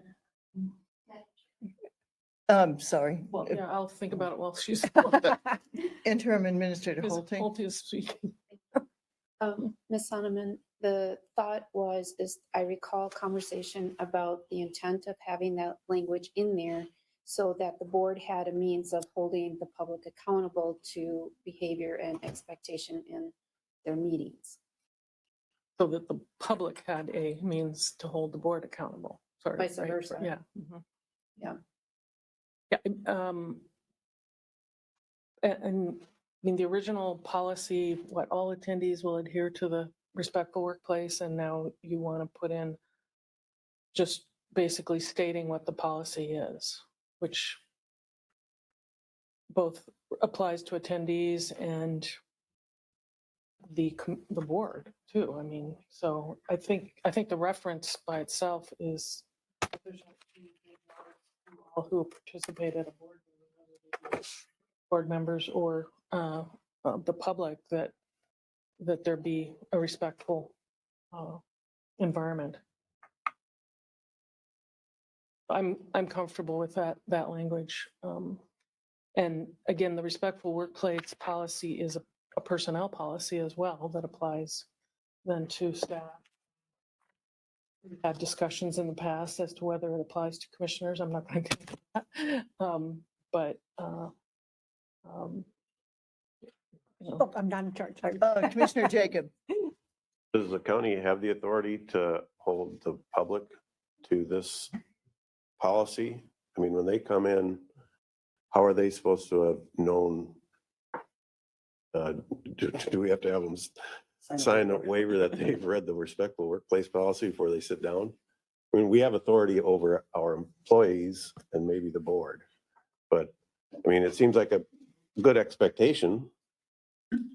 But expectation is different than saying all must adhere to that policy. well, What's our authority over the public? I don't think that the board has authority over the public per se, but It states so here. well, it says all attendees will adhere to said policy. Maybe we should change that. That's all struck in my document. It's in the No, second, it in is. the last line. It's in the underlined part, last line. It's A2. Oh, on all page attendees. 222. Okay, Yeah. all right. So it's Strike there, that. just more stuff there. Yeah. I mean, I guess, these days of incivility in public meetings, I think it's important that both the electeds and the public act in a way that is civil. But that also then could broach the First Amendment and how far do you go before, it becomes where you're treading on somebody else's rights. So I think what you were saying, Commissioner Jacob, was that I think we all want to attain basically being respectful and civil to each other, and that includes the public. But you're right that the county can't compel the public to act in a certain way other than as citizens, acting under the rights that are given them by the federal and state constitutions. And if they cross the line where it becomes harassing behavior, or they're warned to, stop saying expletives, let's say, then they'll be asked to leave. And if they won't leave, then they'll be removed from the meeting. So, I mean, I hope that never happens, but. That exists whether this policy exists or not. Right. So I think you're right to point out that language of all attendees will adhere to said policy, that the county can't compel the public to adhere to workplace, personnel policies of the county. Commissioner Meyer. Yeah, so it would be maybe softer if we said Winona County requests that. Or expects, yeah. Instead of saying, Right, the county would appreciate, good behavior by all. I mean, setting examples of good behavior, but not the personnel policy, which this is really the respectful workplace policy, can't apply to non-employees or staff of the county or elected officials who. All non-county. Commissioner Jacob. Change it to all non-county attendee, non-county employed attendees are requested or are expected to exhibit respectful policies. Strike that last, all attendees will adhere to said policy. Okay, do we have a second for Commissioner Jacobs' amendment? Well, we have an amendment on the floor. oh, that amendment failed. Who's making another amendment? Okay, all right, so you're amending So we're amending number 2 under meeting decorum on page 222. we're changing the last sentence of that proposed amendment. And we're changing it to say that all non-county employee attendees are expected to exhibit respectful policy. Respectful policy, is that what you said? Respectful behavior. Yeah, Okay. that's fine. That'd be good. Yep. Just, I'm sorry, if I can just make a note, if you look at just above paragraph A, there's a sentence that says these rules apply to Winona County Commissioners, appointed officials, meeting attendees, and others herein mentioned. I think we should just say it applies to Winona County Commissioners, appointed officials, and county staff. And take out meeting attendees and others mentioned here. That would be consistent with what you're trying to do in A2, or I'm sorry, A2. I would Okay, add I that to my wasn't here motion. last time, so. Okay. If I'm allowed to, I'll second it. Commissioner Ward. So I'm sorry, what's the accepted behavior? Well, we just had an incident where accepted behavior by a group earlier today was Advocacy Center. They distributed a pamphlet that somebody in that group felt it was acceptable behavior. So it's a gray term. We can leave it gray, but I think it is very gray, and it probably should stay gray. They did a pretty good Acceptable job of behavior. following our policy while they were here. Well, yeah, but again, when we have a contract with an entity, so there's a good question, I'm sorry. Do our contractees need to follow our policy? Policy that, my understanding is our jurisdiction applies to Winona County employees Employees. and perhaps the board, Yeah, right. depending on where the board stands on that. Well, I guess the question would be, as a contractee, because they're contracting with Winona County, are they in the position of being an employee of Winona County? And that can be debatable in the HR world. Well, I think in this particular context, we are talking about the ground rules that have to do with our meetings, not any broader context. Well, so. a whole new can of worms has been opened up in the public. But I don't believe that that's pertinent in this particular issue. I think it's an issue that maybe need to be addressed. Okay, we have a motion on the floor to strike, to replace the last sentence on item number 2 under meeting decorum with a sentence that says all non-county employee attendees are expected to exhibit respectful behavior. And we added to that, we would remove a phrase from the last paragraph under policy, which is above the meeting decorum. The phrase we would remove is that meeting attendees and others herein mentioned. Yes, I think that's well stated.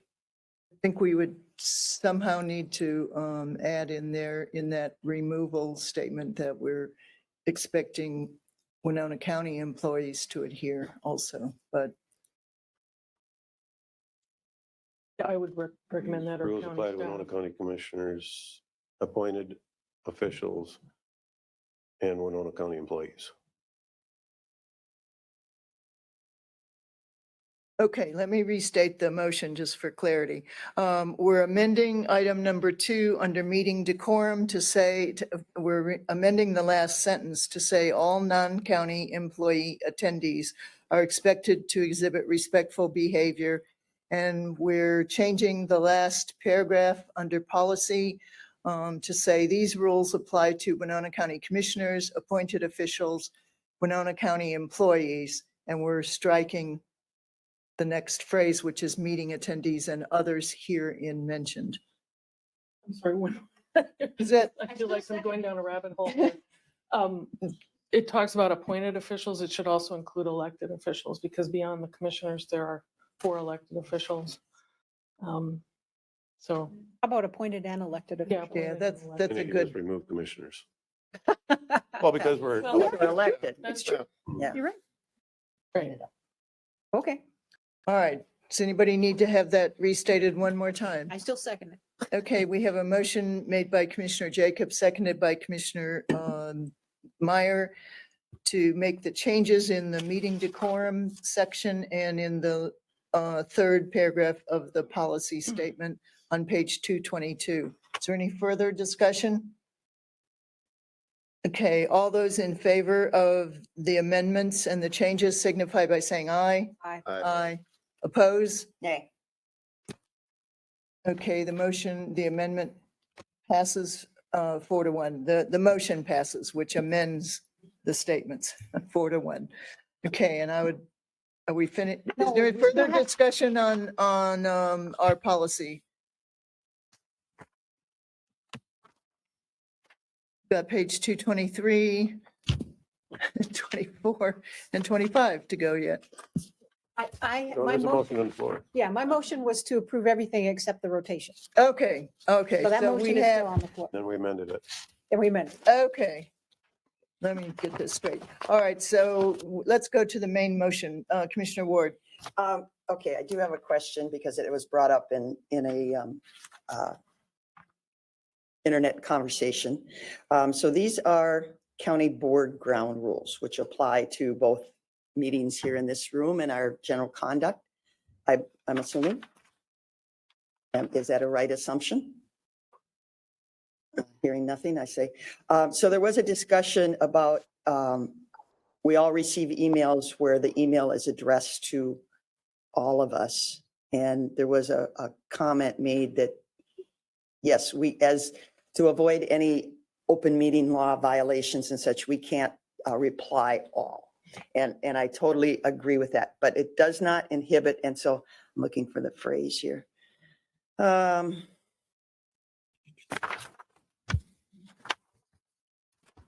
can't find it now.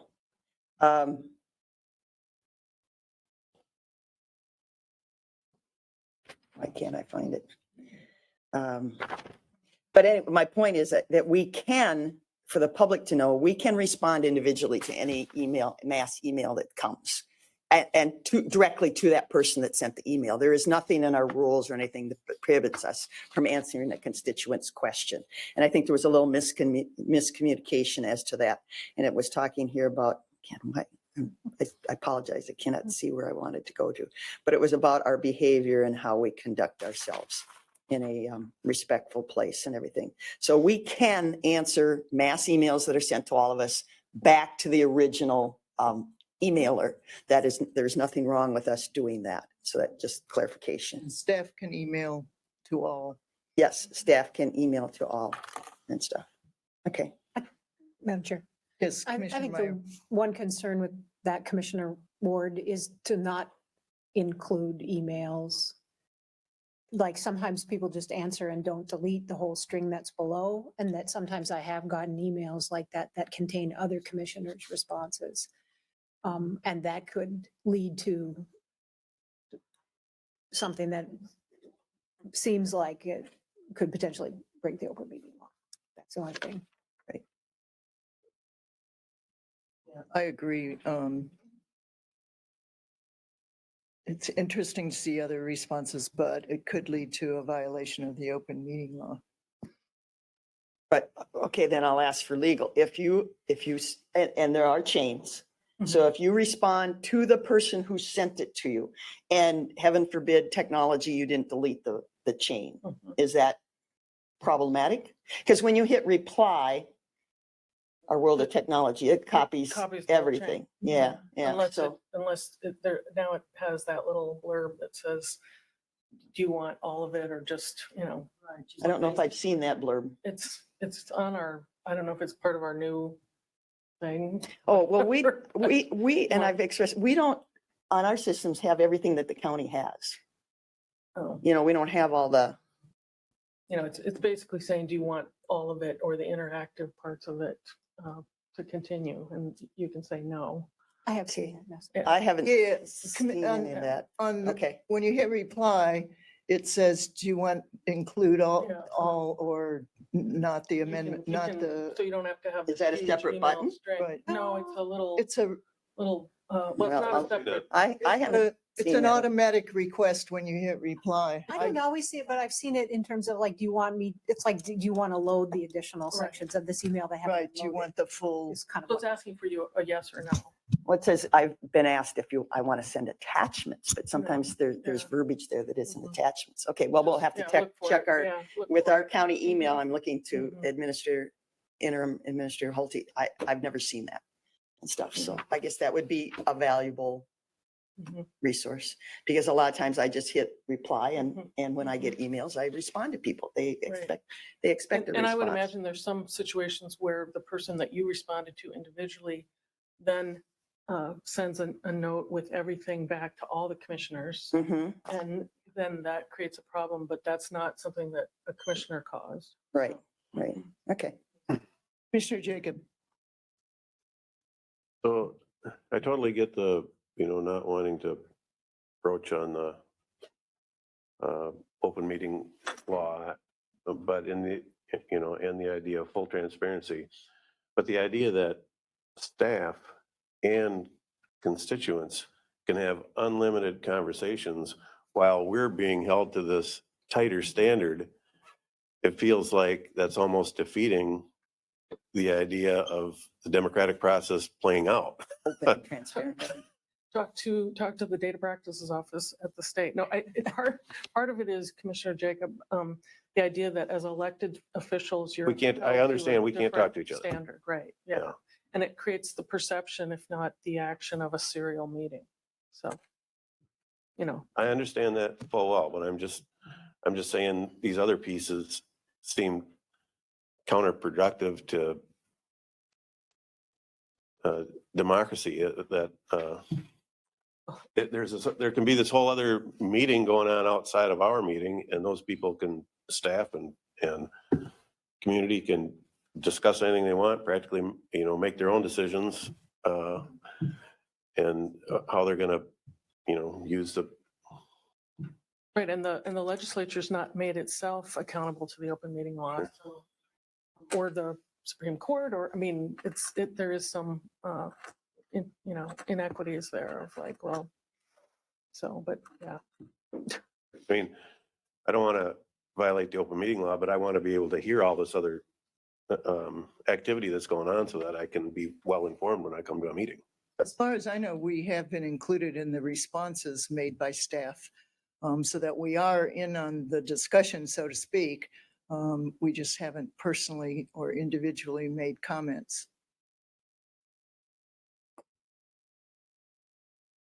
Is there any further discussion? I think we've concluded the business of addressing the policy changes. I do appreciate that we had a respectful discussion, and appreciate your tolerance for the difference in chair alertness here. But I'll hand the gavel back to. We didn't vote yet. We haven't voted. That's another alert issue. Okay. So we have the main motion is to accept all of the changes, except the rotation policy. And we have amended that to make changes in some of the statements. So is there further discussion on the main amendment or the main motion, excuse me? Okay, all those in favor of accepting all of the new policy, except the rotation on number 2, on paragraph 2, signify by saying aye. Aye. Aye. Oppose? Nay. Okay, the motion passes 4-1. And I would like to pass the gavel back to Commissioner Meyer. With a new understanding of how difficult it is. So the next agenda item says that 7.7 approve, deny future agenda item to discuss continuation of public access through virtual meetings. I think that this is the second hearing of this particular item, which means we need 3 votes to then actually have the discussion at our next meeting, if I read our policy right.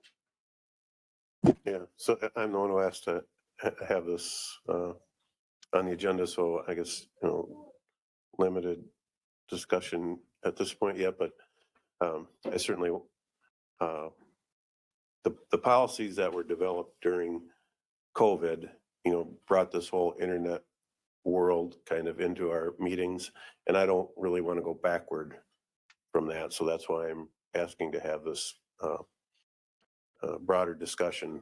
We don't want to overburden staff, but we want to do everything we can to be inclusive of the public and Also, when staff can communicate with us through the internet, if we can save mileage, there could be some substantial tax savings to the general constituency. So those were my reasons for bringing this forward. Is that a motion? So yeah, that's a motion to take it to the next full board discussion. Second.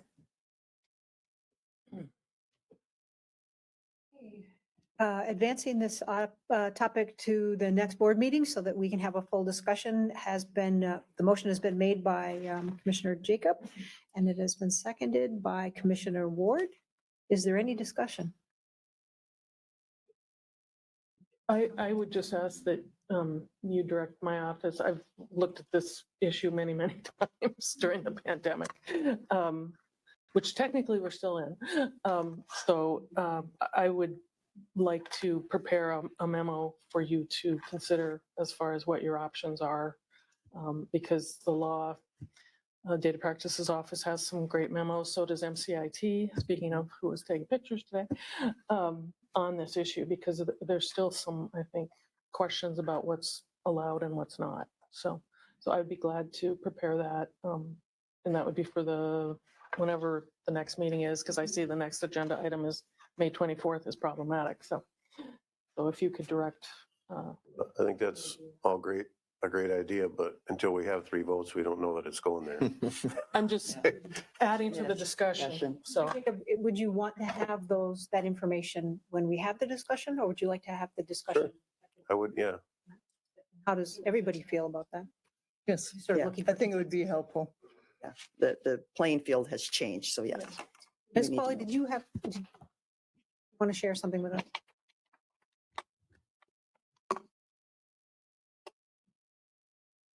Thank you, Madam Chair, board members. Just 2 quick comments.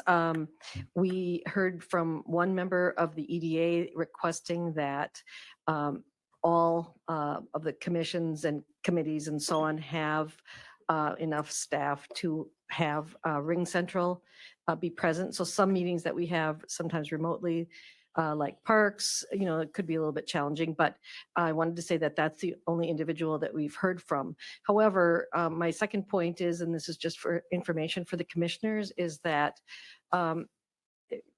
if somebody's ill or for quorum purposes and for the travel time represented by Commissioner Jacob, it may not be what is allowed by the state right now. I defer to our county attorney in that matter, but our ability to make a quorum is challenged frequently with some of these meetings and the frequency of them. So having an ability to continue to have an actual member vote if they've joined from Ring Central, if they're ill, for instance, since we are still having some, or somebody gets the common cold, whatever it might be, from a staff standpoint, certainly would be welcome. But those are 2 separate issues, I understand. And that is the only person that we have heard from officially from an appointed member of a committee. Thank you.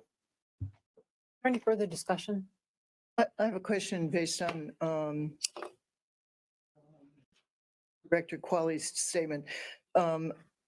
To me, it's clear that those who are attending by Ring Central are members and could be used as counted towards a quorum.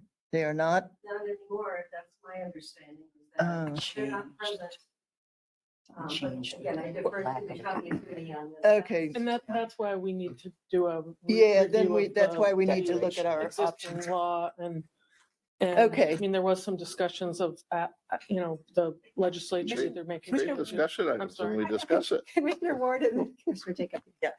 Well, we had a member of the audience, Mr. Aaron's, did ask about like road and bridge. And I know we have had, and it depends on our technology. We have had Zoom meetings on road and bridge. So I think we don't need to make this complicated with a lot of extra equipment or technology. I think these little things do a marvelous job. And I know Dave Kramer Highway, we did have some Zoom. And so that needs to be looked at too. Yeah, I think a lot of this needs to be kind of ferreted out by legal. My gut tells me that this board has to be here, and that these advisory boards, they're making recommendations outside of the Board of Adjustment. They're just making recommendations to us. I feel they probably fall in a different legal category than boards that are actually enacting, potential quasi judicial issues. So yeah, I can't imagine why Parks and Environmental, as informal as that is, why they couldn't attend virtually instead of in person. I mean, I can't, but you figure that out. Yeah, let us know. I'll look, yeah, I made a note here to not only look at whether the county board, but also any committees, any advisory I wonder boards. about Planning Commission. I think Board of Adjustment would be the same as us. As you pointed out, so.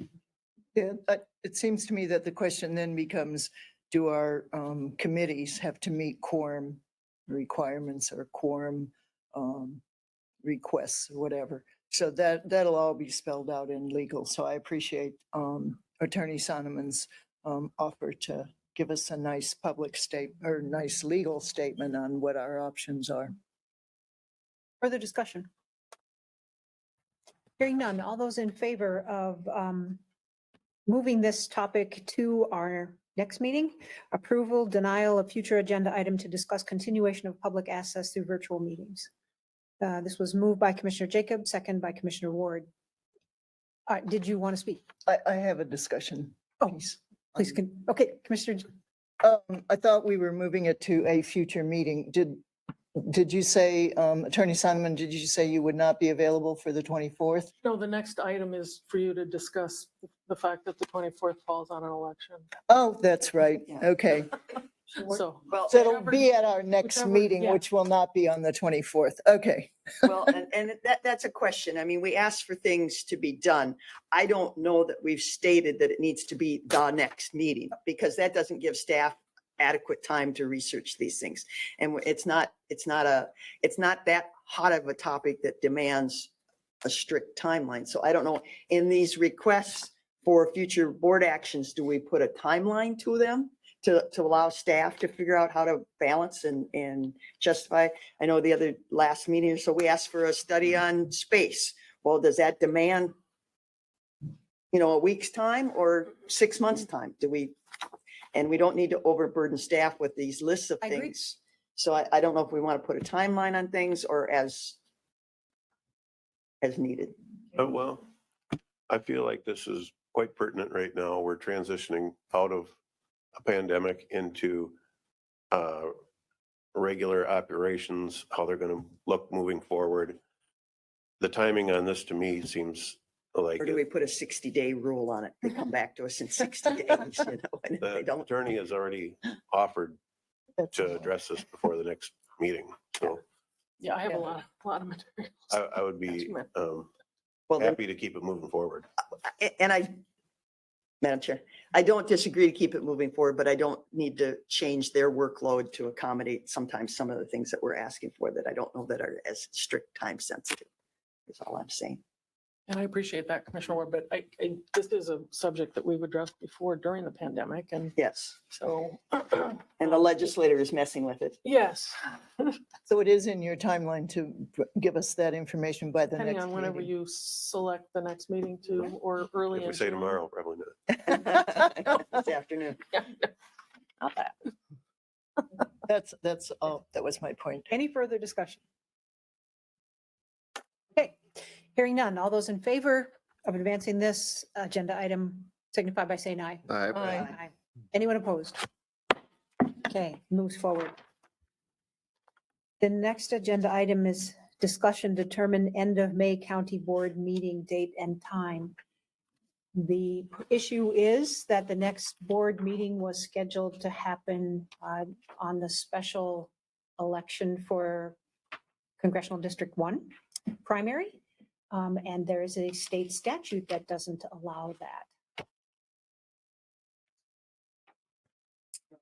It's the time, 6 p.m. It can be a lot, it could be the same day, but it's the time as I read it, Right, 6 it to is 8. between 6 So and we could 8. move, being that we already somewhat have it on our calendar, the May 24th just could be moved to a 9 o'clock in the morning meeting.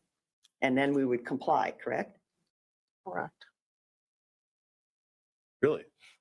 Yes. Yeah, it's just, 6 to 8. yeah, Cheryl? per statute. Okay. I would like to see us do it at 4 PM and be done by 6. That would allow the public to participate perhaps more fully. Right. Yeah. As our evening meeting, normally it's just Not adjust the evening necessarily hours a working little bit. times. Yeah, I- okay. I like that idea, but we never know what, sometimes we're out of here in, I think as little as 24 minutes. And sometimes we're here for 4.5, 5 hours.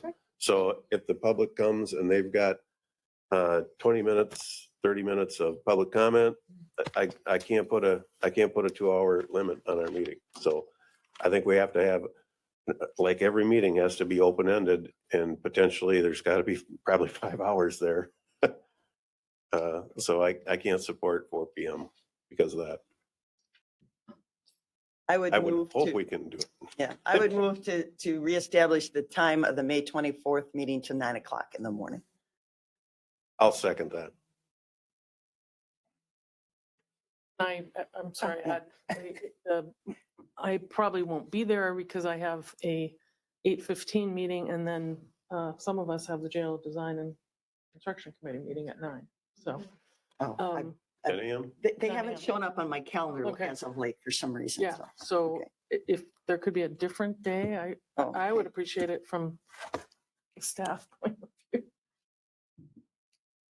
Well, I mean, I have a conflict with that day as well. I have to be in the cities, but I will just change my schedule because, I think the county board is my primary commitment. So I'm,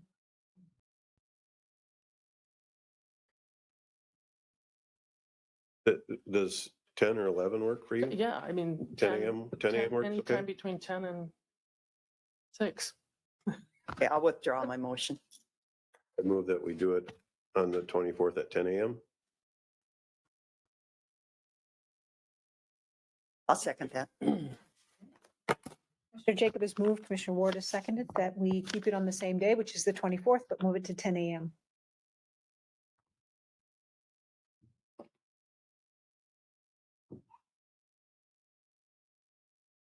Is there any further discussion? Okay, I'm not hearing any. So all those in favor signify by saying aye. Aye. Anyone opposed? Nay. Okay. Motion passes. We now move on to committee reports, communications. So Commissioner Ward. Future board action, and this timeline would be sometime prior to us establishing the budget. And Ms. Holte would know what that timeline is. But I think we need to do a better, as a county board, a better analysis of our outside agency funding and what we're exactly doing with property tax dollars. There's a lot of gray areas. The event with the brochure at the schools and the funding of that organization. We had contracts that required vaccine mandates. So it's not only our outside agency funding analysis, and we've asked in the past for more information than we used to get, which is good. But then also we had areas in our contracts, and like the question I raised earlier this morning, is it, do we hold our contractors to a standard? Because when we approached that vaccine mandate, it was a state agency holding us to a higher standard than what we were doing locally. So a future board action is when we get budget requests, I think we need to have a much more specific analysis of the funding, what it's being specifically used for, and reviewed.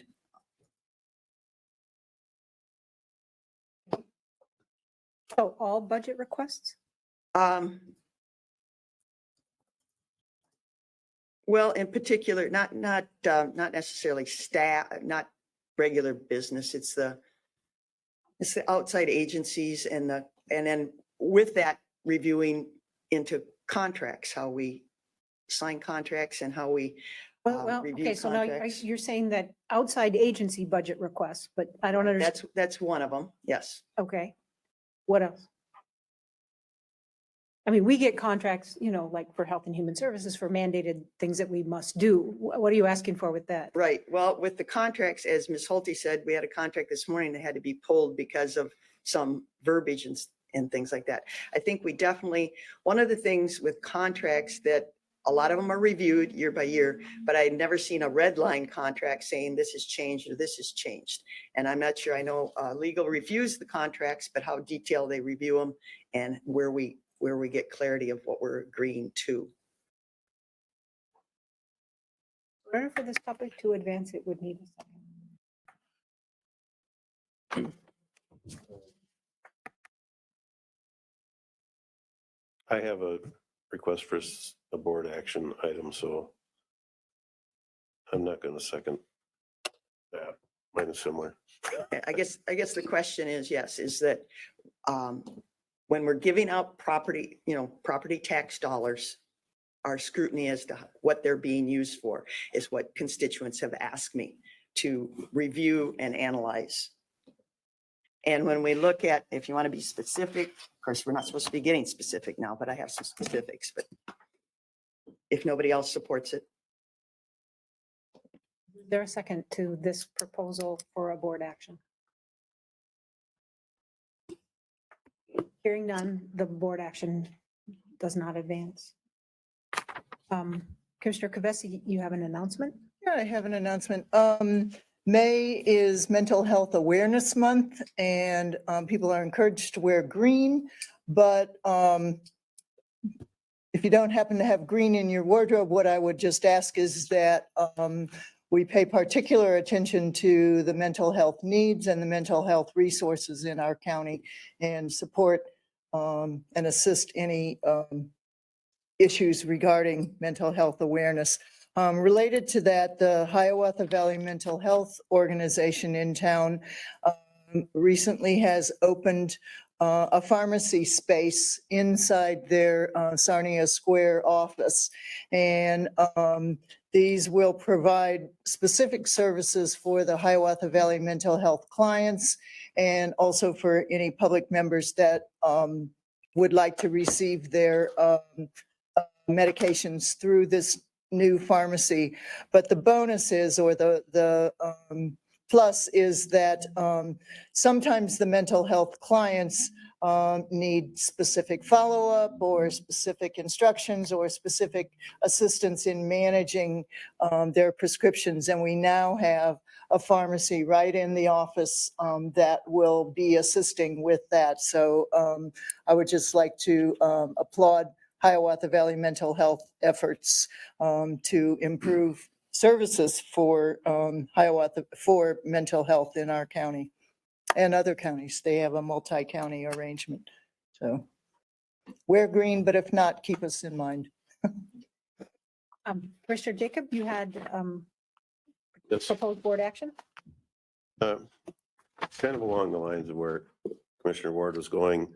The reason I didn't second it is because I don't feel like it's nearly immediate enough. I'm not willing to wait until the next cycle of when these outside agency fundings come up. So my action item for a future agenda would be immediate review of the advocacy center funding and outside agency fundings.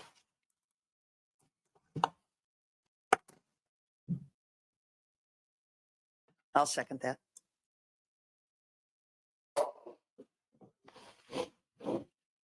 So that I have a second one. So my second item after the feedlot issue was discussed by our feedlot officer, I'd like to have a future agenda item to revisit the animal unit cap in Winona County. And I'll second that.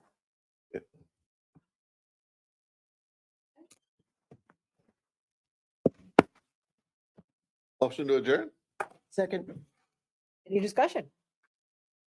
Oh, I forgot to have a break, which you would Oh, ask. that's I'm okay. Sorry. That's all right. Okay, My hearing son none. was calling from China, unfortunately. All those in favor signify by saying aye. Aye. I We are adjourned. Thank you, everyone. I You should can, have a different ring on your phone. I know.